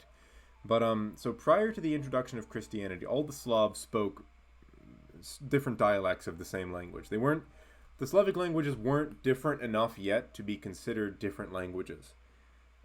Post in the introduction of Christianity, the southern and eastern Slavs have a significantly greater influence from Greek, whereas the Western Slavs, the Poles and the Czechs, have a more Latin influence in their language, and that's when they really start splitting. Is when there's that religious divide, because geographically, the Eastern and Western Slavs just live on this big flat plain. There's not a whole lot separating them from a geographical standpoint. So languages typically isolate.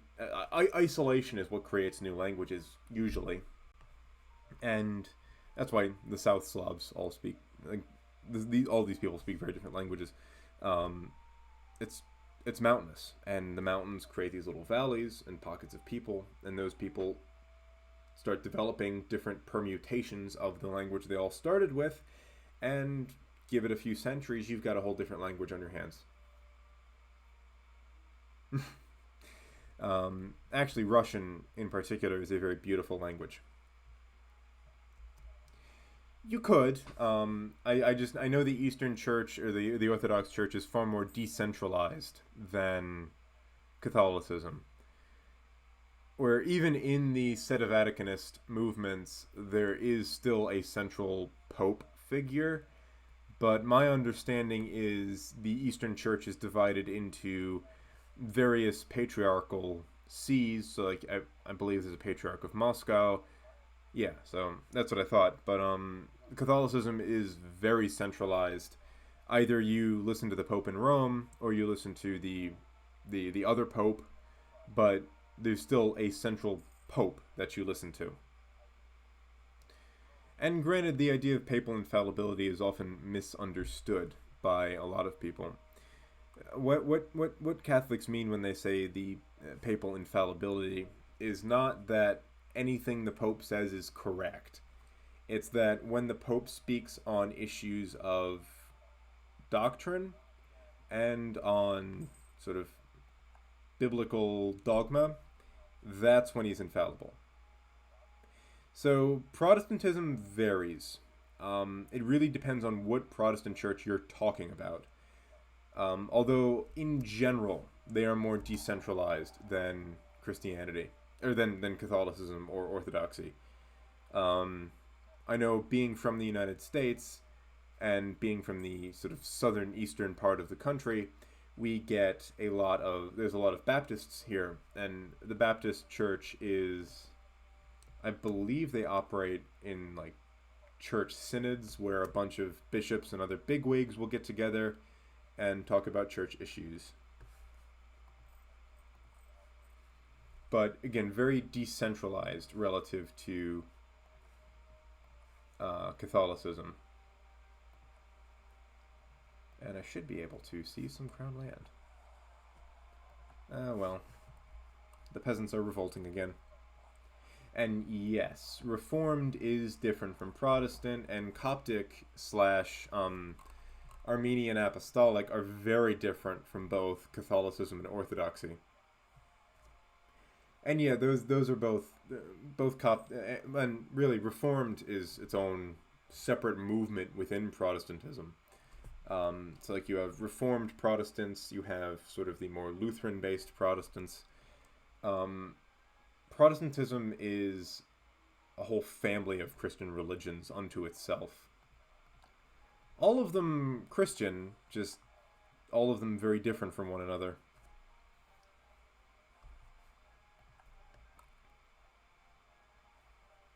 And yeah, so There is actually in Baltimore a fairly sizable Greek Orthodox community.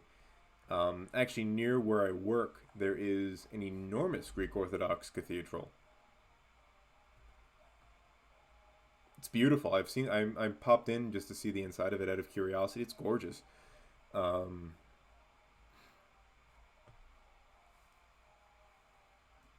but I'm unfamiliar on a. This place has pews. I can tell you that much.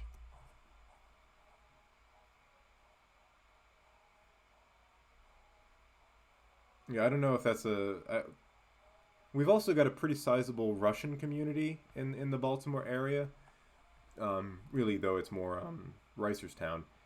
But I've never been in one of their churches, so I couldn't tell you. So it might be a Russian Orthodox thing. But I know the one Greek Orthodox cathedral I have seen in where I'm at is they have pews.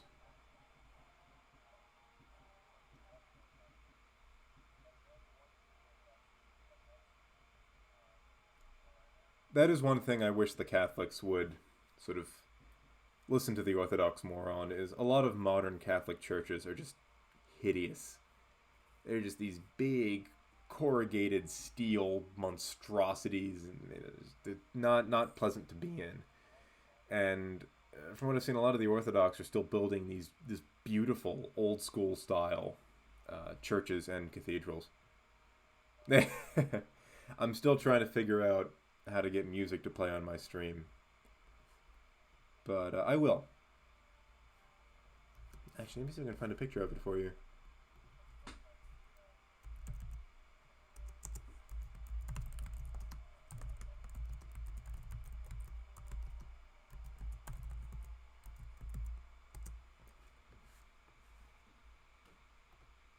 It is.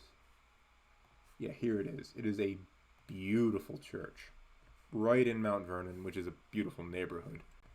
Yeah, the Greek Orthodox Cathedral of the Annunciation.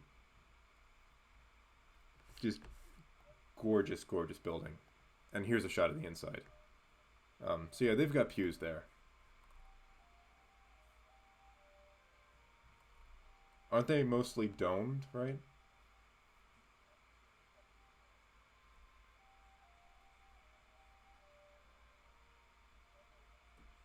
Interesting. I've never noticed that, but I will have to check that out. No, my favorite Catholic church in the Baltimore area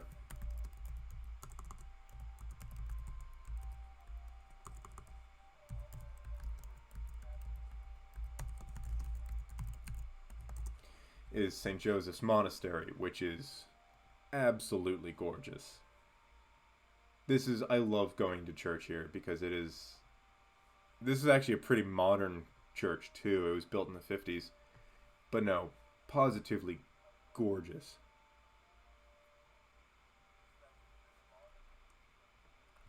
Well, this is a Catholic church, but so I'll go back to the Orthodox one. This is interesting. So what's so different about this one from what you have in Greece itself?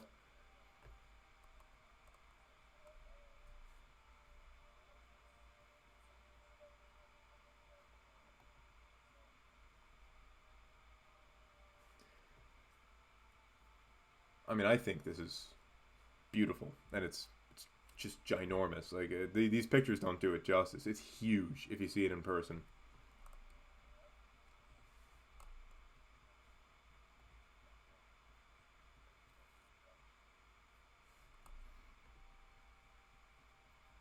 A lot of the local Greek community will come out and have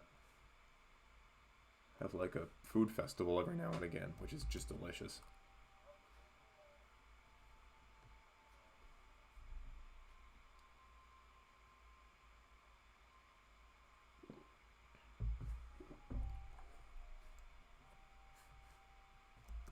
Also, I can start integrating my vassals.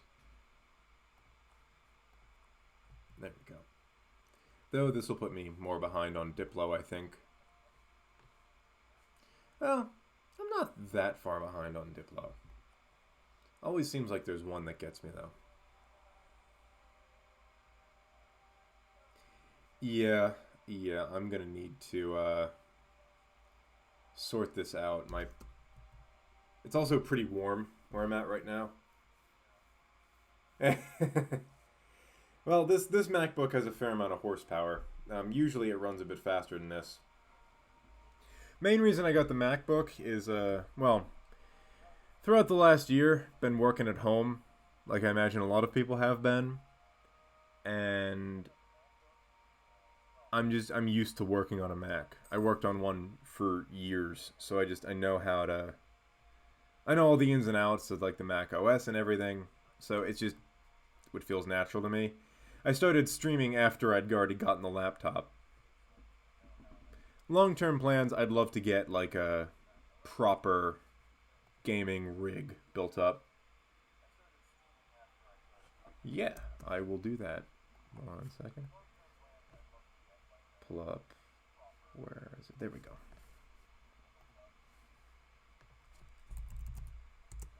Let's see here. I'll just copy and paste from your comment. That'll be way easier.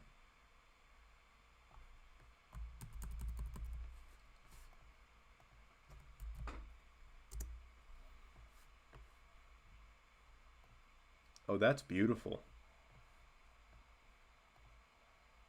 Okay, I see what you mean.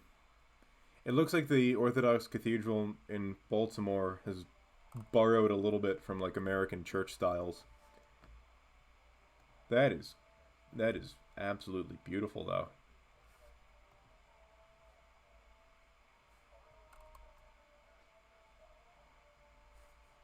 Because this looks, I'll be honest with you, the cathedral in Baltimore doesn't look that dissimilar from a lot of Catholic churches and even Protestant churches I've been in.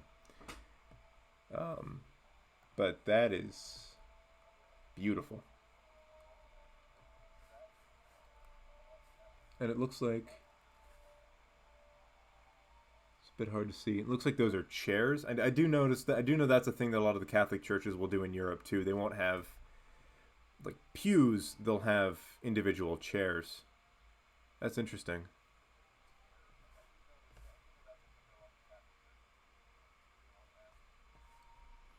Yeah, the iconoclasm of the Protestant churches has really worked its way into a lot of American church building.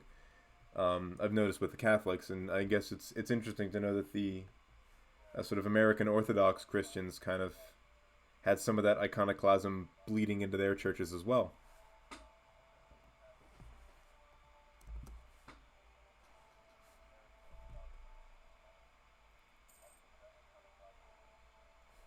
I'm gonna try lowering the speed to see if that helps.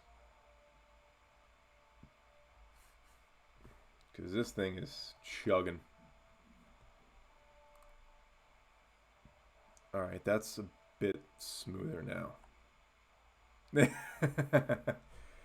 That'd be too immersion breaking for me.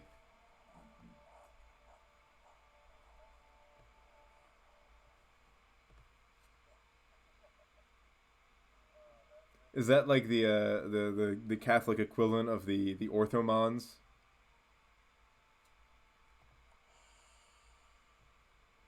Yeah, I'm gonna need to work on my. It's probably my mod load that's doing this. Might have to turn because I do have a fair amount of graphics improving mods on right now. Yeah, I might have to install that one. I've seen it. I just this is getting real bad. Oh God, that's almost as bad as the like the horse dynasty in Crusader Kings 2. Ugh, it's just it's too ahistorical. It bothers me.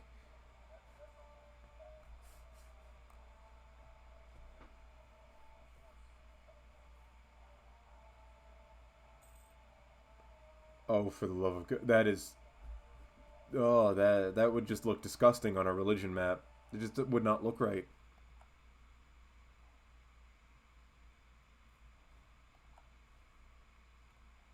Just imagine the French flag with the Shahada in the middle.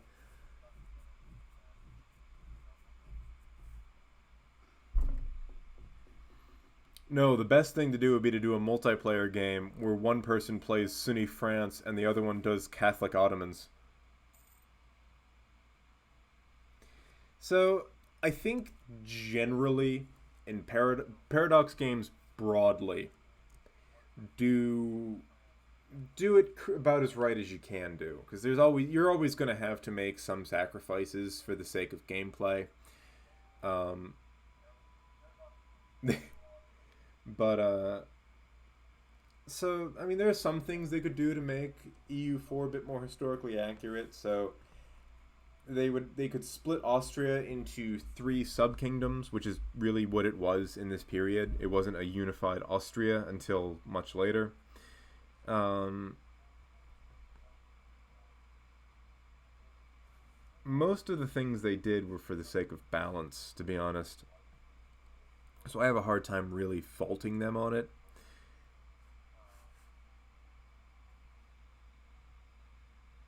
Yeah, so basically you would have to do Austria like you would how they reworked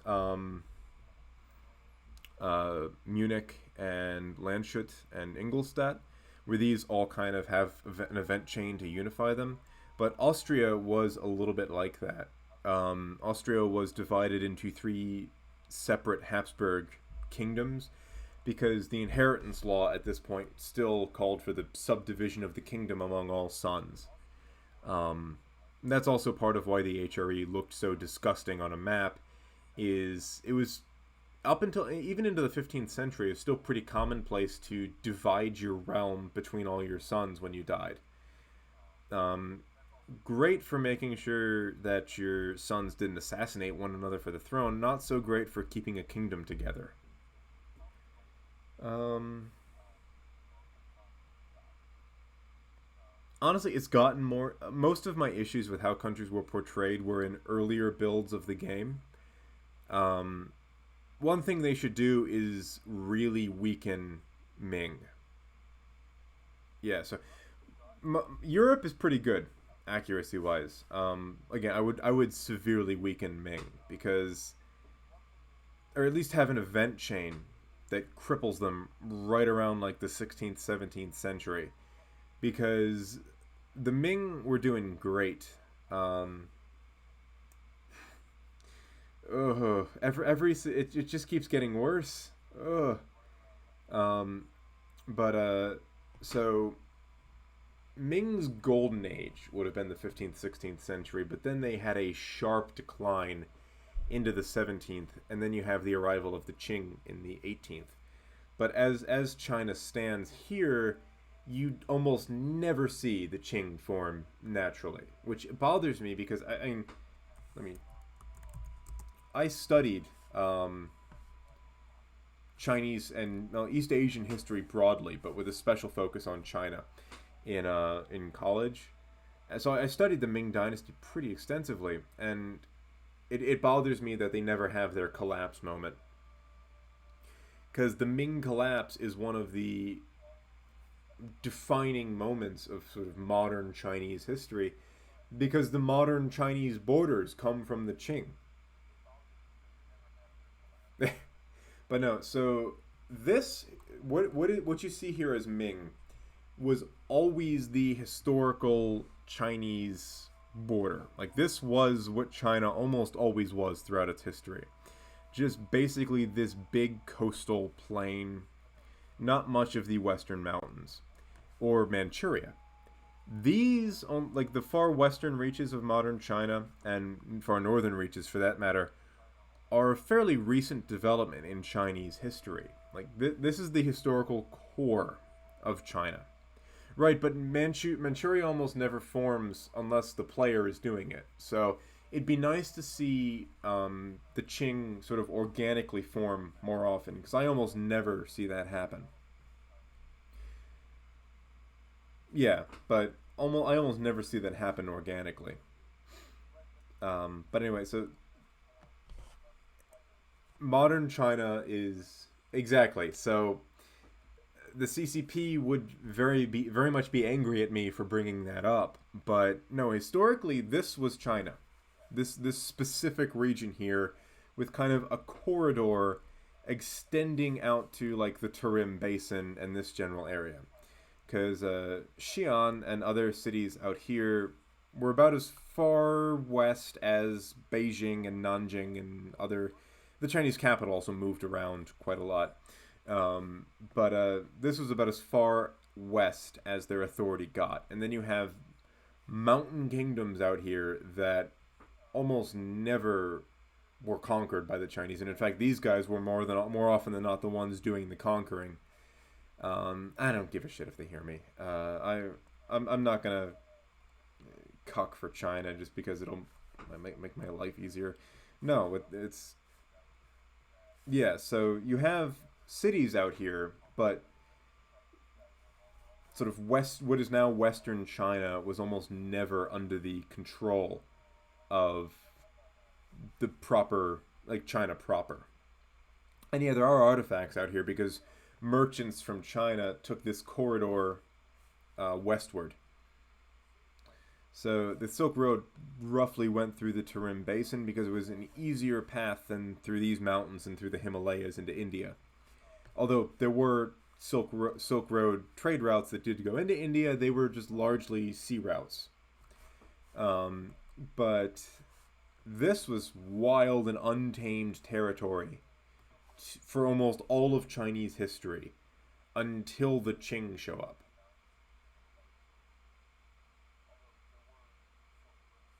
Yeah, no, that's not true. So, well, they might have a claim here because this was Chinese right up until the 19th century when the Russians conquered it.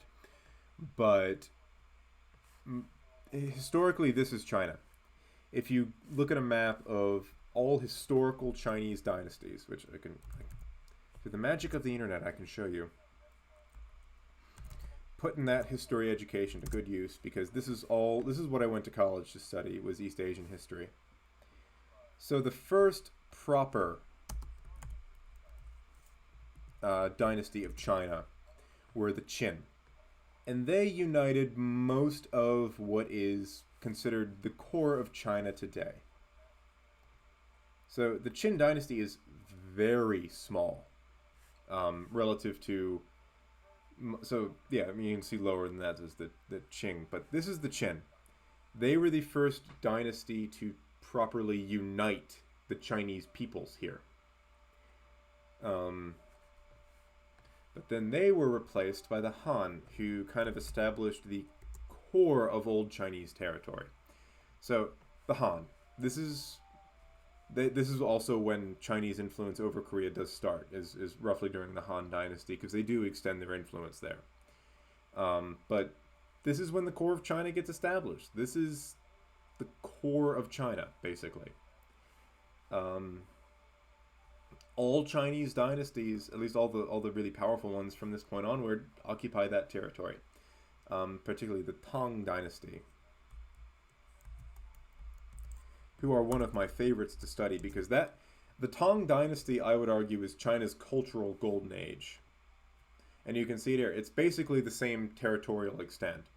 But the Tang Dynasty is when you see a lot of hallmarks of Chinese culture developed. The Tang were roughly the 8th into the 11th centuries. They were roughly corresponding with the medieval era in Europe. Yeah, there you go.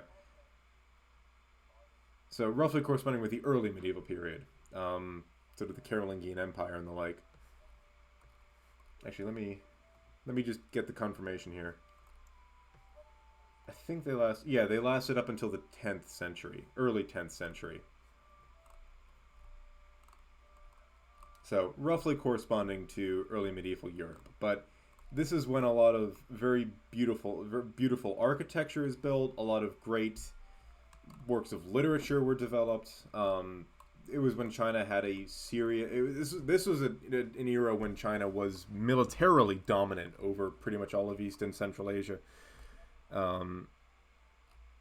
So the Tang were a very interesting dynasty to study.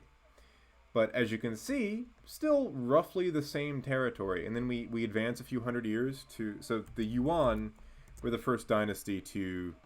This is another period of Chinese history that Beijing would rather I forget.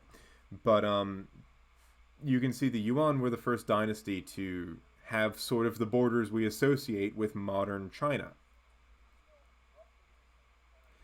You could make the argument for the Song dynasty. I loved studying the Tang. I had a hell of a lot of fun on them. So who ruined the Mandate of China more, Britain or Russia? I honestly say it's a tie. Both of them really fucked the Qing dynasty badly. But Britain did it worse because the whole Opium Wars and the seizure of major trade cities like Hong Kong. Yeah, Britain probably. Although the Russians did a number on them as well. But as you can see, the Yuan dynasty, which again the modern Chinese, the CCP doesn't like the Yuan dynasty. One of the heights of Chinese history, they were under the rule of the Mongols, who are very much not Chinese.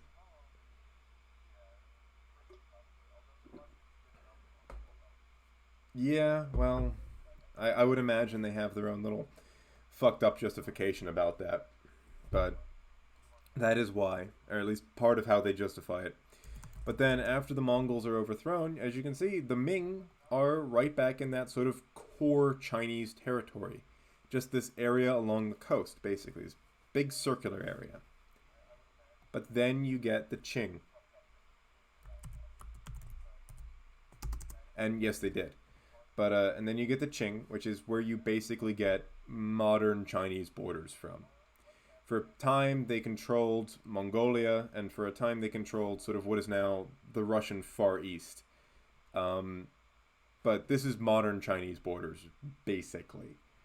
But again, it's something that the CCP doesn't like to admit to, which is that the Qing were not really they weren't really Chinese. They were Manchus who were not unlike the Mongols, a group of people from the big steppes up here.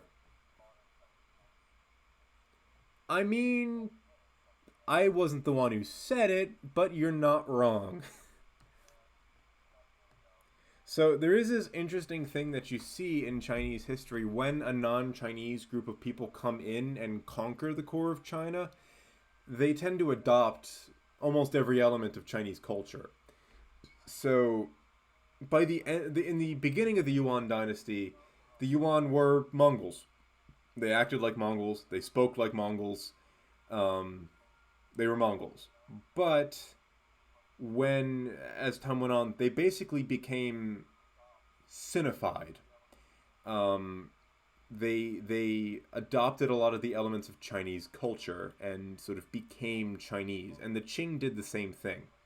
Yeah, that is the Muslim Arabs found out the same thing when they conquered Persia and encountered a cultural force far older than they were themselves, and the Persians kind of took Islam and did their own thing with it. And you are correct, it's not unique to China. Plenty of other countries did this, and still do this, but they don't like to admit fully what their origins are. And yeah, the Mongols were kind of an OG world conquest run, honestly. They got closer to it than anyone had done since the Romans. Really. I mean, if you consider the sheer number of peoples and cultures they ruled over. And then they got farther than anyone did until the British. And then the British got about as close to world conquest as anyone got.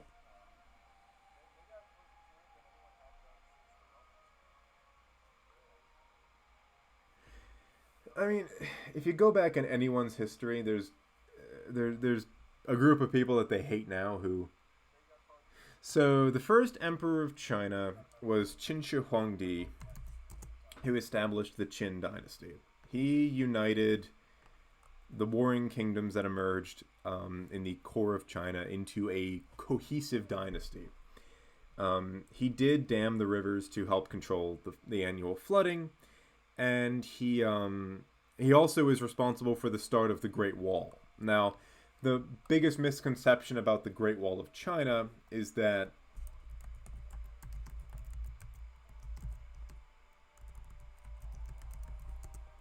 this is the Great Wall of China. This is part of the Great Wall of China, but all of like the Great Stone Wall was built during the Ming Dynasty, so it's fairly recent. If we go back to some of the original parts of the Great Wall, they aren't as impressive, and they're largely ruins. So, like, this is part of what's left of the Qin Dynasty Great Wall.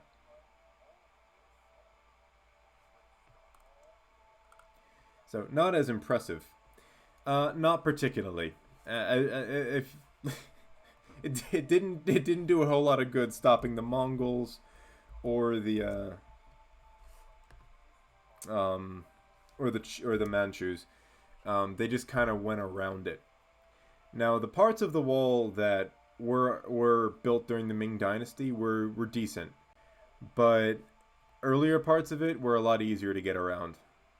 And yeah, you're not wrong. It's like think of Hadrian's Wall on a much larger scale. It did a decent job of stopping smaller incursions, but a determined army could get past it.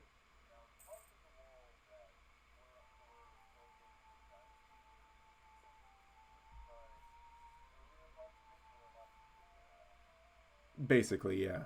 Because again, like a small raiding party would be discouraged by it. Like a few dozen men wouldn't be able to break through.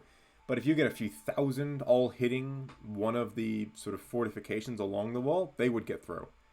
And that, unfortunately, was a far larger problem than small raiding parties.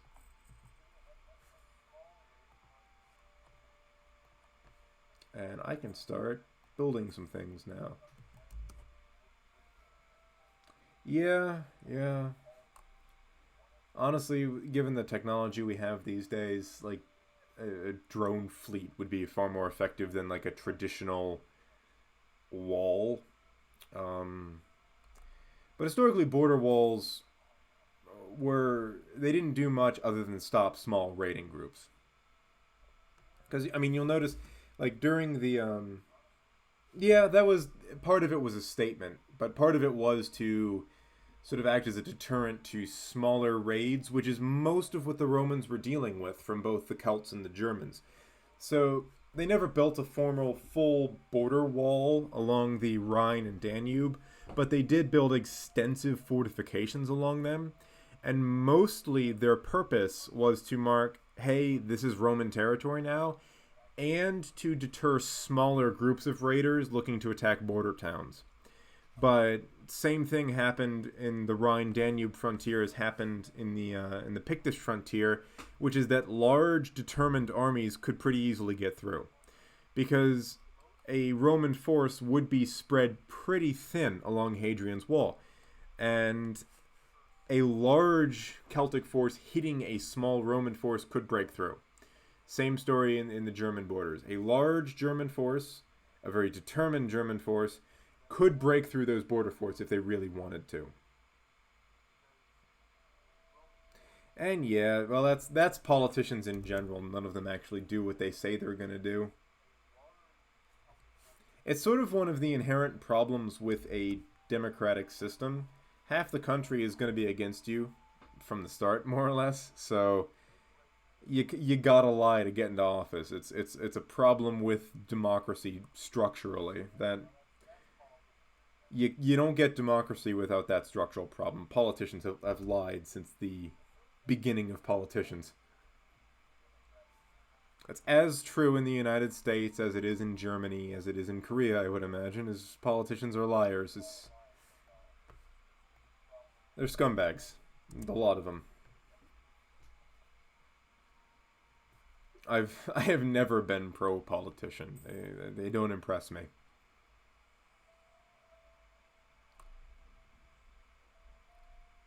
Also, I just hit 50 followers, so thank you for everyone who's helped me get to this point. That's big. Oh, the amount of times any politician lies to get...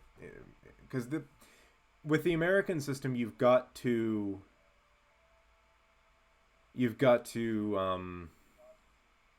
kind of play up to the extremes during the primaries. So when you're running in an American primary, you're playing to the hardcore base of either party. So that's why when a Republican is primarying for the presidency, you'll see them move to the right, and when a Democrat is doing it to the Democratic base, you'll see them move to the left, because you can't get just normal ass people to go to these like the big events, because they just don't give a shit. Um, they have more important things to worry about. So you've gotta play to the base. You've got to get the extreme excited for you, and I hope not too.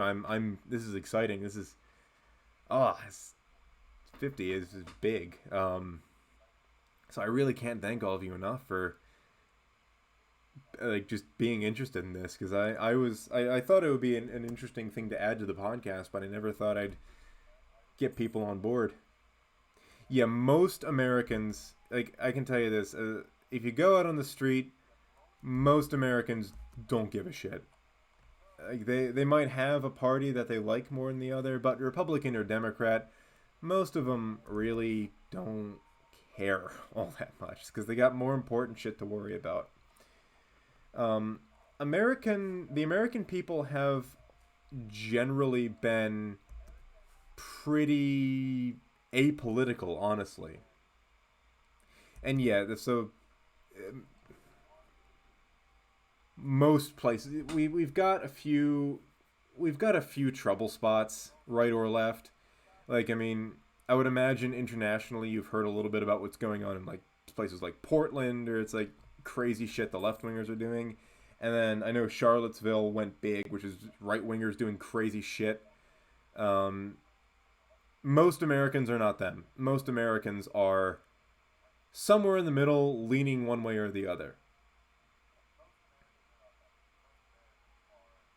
Yeah, they usually put me somewhere in the libertarian right, near the center. So I dream of an America where married lesbian weed farmers can defend their fields with automatic weapons. That's where I'm at.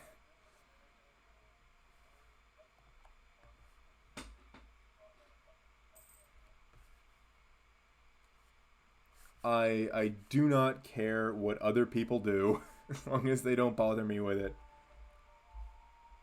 Yeah, exactly. If you leave me alone, I'll leave you alone. That's the basis of all of my politics.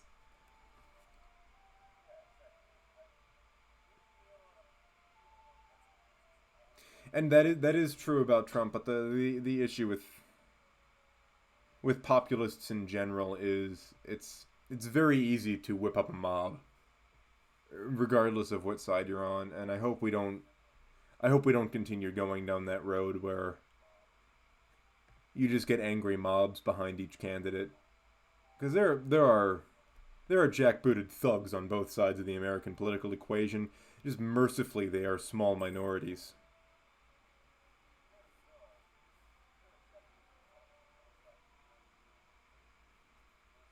Problem is, as ineffective as the government has been in recent years, you're probably going to see both sides grow like that.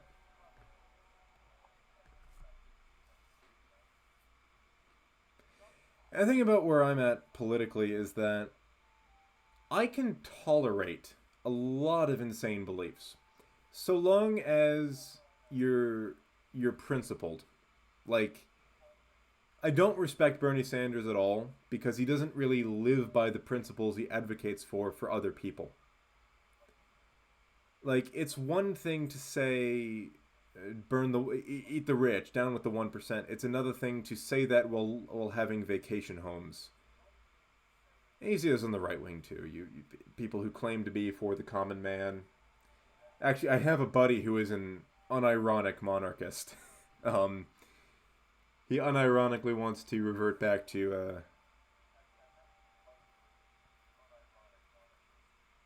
basically, yeah. No, I am a firm believer in horseshoe theory. There is not that much difference between a communist and a Nazi when you really get down to it. They might have different justifications for the violent horse shit they're doing, but the end result is the same, and it's a pile of corpses. And with any totalitarian ideology, be it right wing or left wing, they're always one corpse away from paradise. And that's the problem.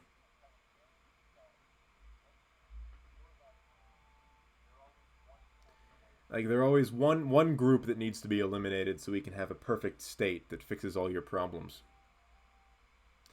No, I can definitely see the appeal of a parliamentary monarchy. Um, it's just a lot of the monarchists I've met are it's ironic and for shock value. But I definitely see the merits of a monarchical system.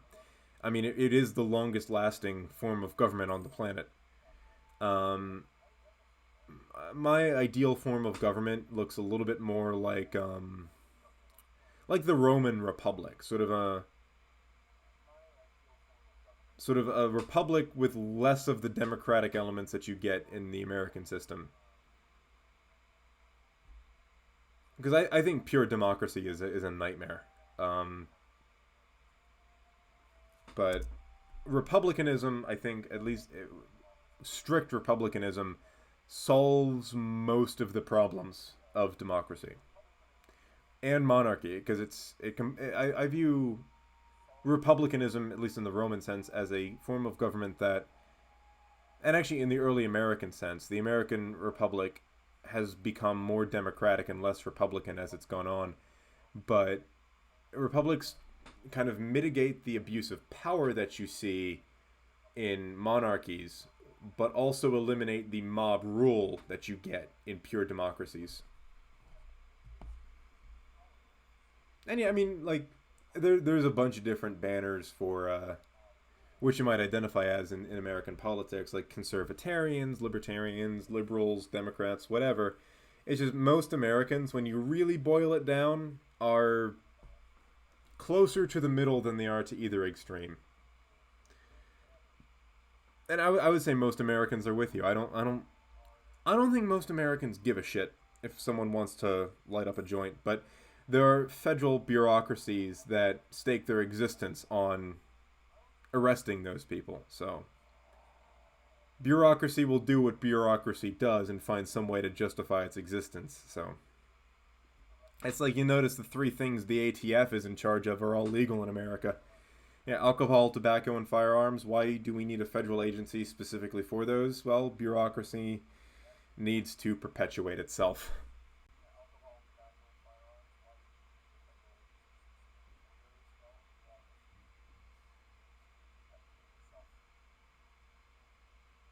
I am just chugging here. Well, they're the best at shooting people's dogs. I don't know how many of you are familiar with that joke in American politics, but the ATF just will break in and shoot your dog. It's a joke that the SWAT team will do it too.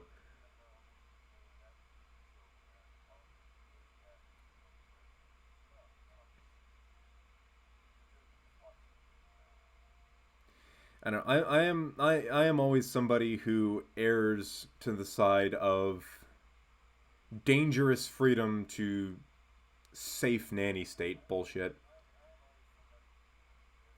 Like, if you want to load yourself up on whatever drugs you want, I do not care at all. But the second you decide to hurt somebody, due to your drugs, they are within their rights to respond how they see fit. I mean, there's a few reasons socialism sucks. Um, it's These are debates that are going to be going on until the end of time, though, because the issue of how societies ought to be structured has been debated since we've had society, and will be debated until, like, thermonuclear warfare reduces us all to the Stone Age once again. Nah, more or less. No, an unelected class of bureaucrats is the death of, an unmeritocratic class of bureaucrats is the death of any government. Because you stop getting the best people in the positions and you just start. Yeah, I'm more or less with you. It just doesn't. If you're not hurting people, I really don't give a shit. Yeah, And we've got this like bizarre corporate nanny state going on where the government and corporate entities in the United States are just downright incestuous. It's disgusting how many lobbyists find their way into government. How many like Biden's current Secretary of Defense was on the board of Raytheon. It's disgusting. And tech is a prime example of this, where most tech companies, like Apple, Facebook, the like, they get payouts from the government. The government, in part, funded the development of their technology. Because the government can use corporations to subvert the American Constitution. Because while the Constitution restricts the government, it doesn't prevent companies from doing a whole lot, because I don't think the Founding Fathers ever thought companies would get as big as they are now. They lived in an age of runaway state power, and that's what they were most scared of. I don't think they ever considered corporations on the size of which you get with like an Amazon. That just would have been unfathomable to them.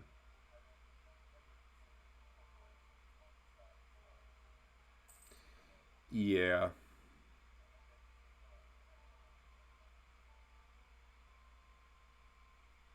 Well, the CIA's got its issues. Yeah. That's Zuckerberg scares the shit out of me, and that they do. And it's ridiculous. But the CIA is what you get. Like the modern CIA is what you get when you do Operation Paperclip and put a bunch of Nazi scientists in your budding intelligence organization, and well, they both are corrupt, but the CIA legitimately ran mind control experiments in the '60s and fucked a lot of people up through heavy LSD dosing. Um, they psychologically snapped a lot of people in half. It's real fucked up if you look up like MK Ultra. Um, no, but the CIA took in a lot of Nazi scientists, some of the same people who perpetuated the Holocaust, put them in their organization and thought it would go without a hitch. And it didn't, and they ran fucked up experiments with the full funding of the U.S. government.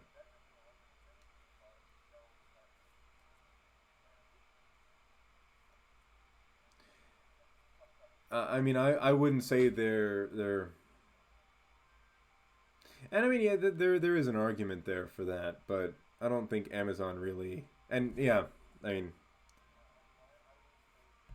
people say it's a conspiracy theory that the CIA introduced crack cocaine, but I wouldn't be surprised if that were true, because MK Ultra turned out to be a real thing that they did, literal mind control experiments, and that's just the tip of the iceberg as far as they're concerned. If MK Ultra is what they let us know about years after the fact, I really don't think I want to know what they get up to these days with the sort of technology we have access to now. I'll go on board with that, and I think the CIA killed JFK. To be honest with you, JFK was going after the banks, so I think they offed him for that.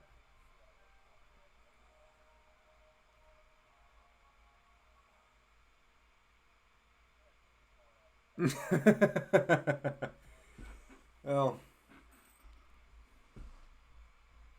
if they come for me, then you know I was right.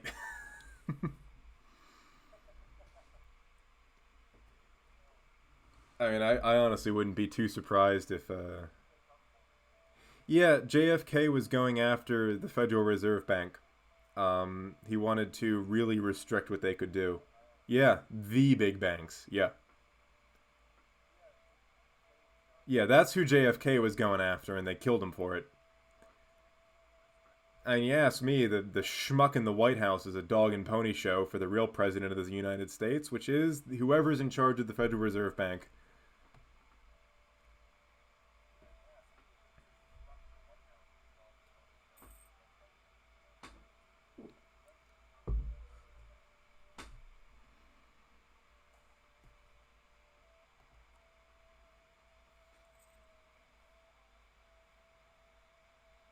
So yeah, I won't be riding in any convertibles in Dallas anytime soon. Um,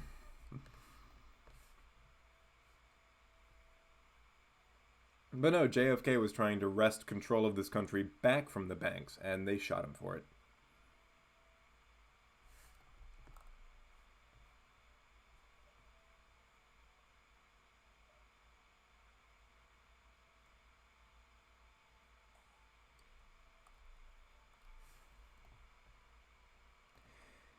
Well, I mean, I work in finance, so I can say that the Fed's not all that helpful, honestly. There's nothing underpinning the current monetary system which scares the shit out of me. It's all based on debt. And you'll notice when the government switched completely to fiat currency, they didn't give up their gold. No government that switched to fiat currency gave up their gold. Fort Knox is still full of the stuff. And the Confederacy would have turned out just as bad. I think when you fill the economy with infinite funny money, it comes back to bite you in the ass. And I think we're going to see that. Right, but they wouldn't have to do all that finagling if there was actually something hard underpinning the US dollar. The problem with the US dollar is that there is nothing behind it. There is nothing behind the money.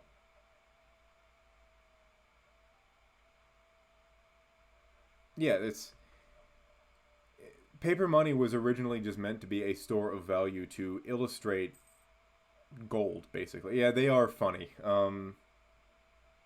I actually know a fair amount of them because my grandparents live in well, pretty deep south, and yeah, there's a few of them. There's still a few of them out there.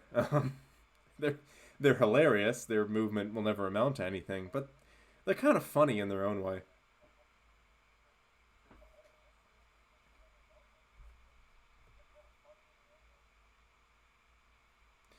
Well, because there are two historical lessons that we all learn in middle in elementary school, but no government ever understands. The first one is don't invade Russia in winter. The second one is you can't print your way out of financial crisis. Those get ignored incredibly often. So for whatever reason, people keep trying to invade Russia in the winter, and when there is no money, the usual solution is, well, we'll print more, and then that goes awry every single time, but they still do it. And yeah, I would go along with that. In my opinion, the inflation is almost a tax on the poor and the working middle class. The poor, the working, and the middle class are sort of taxed through inflation because it devalues what they do. It takes money out of their pockets. They knew how to. The issue is logistically doing it. Their methods were they had the right idea at the start. It's just logistically invading Russia is a fucking nightmare. Especially when it was the Soviet Union size. And yeah, that's the even worse part. It's not even paper money anymore. It's lines of code, which is terrifying to me. Also, look at the Byzantines still hanging on here. Look at them go. Good on you. There are a few games I've played with the Byzantines. I'm not qualified to give financial advice. Um,